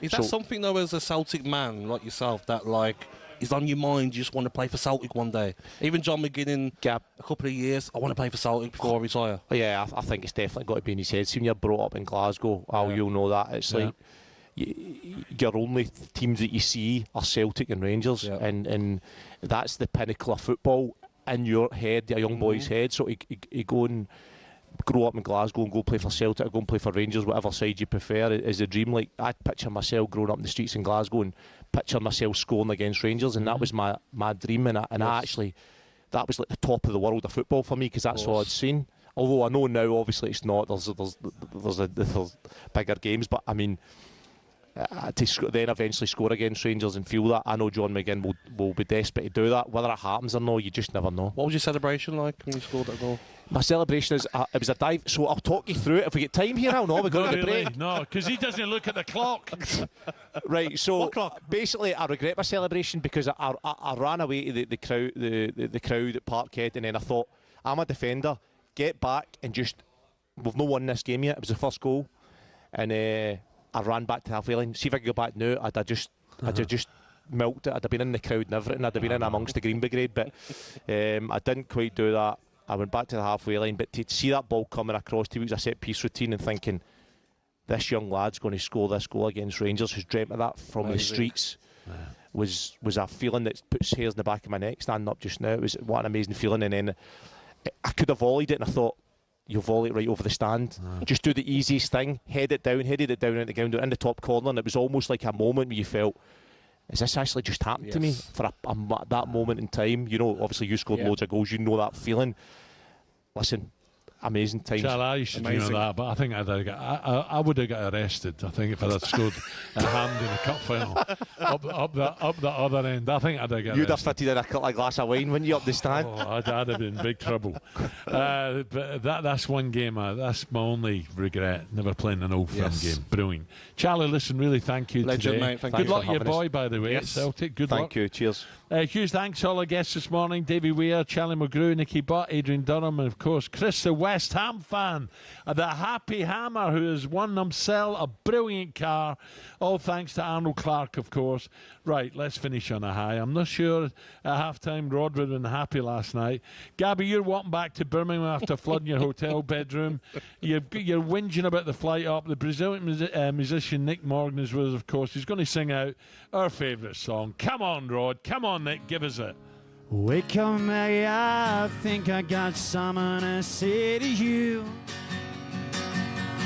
Late September, I really should be back at school.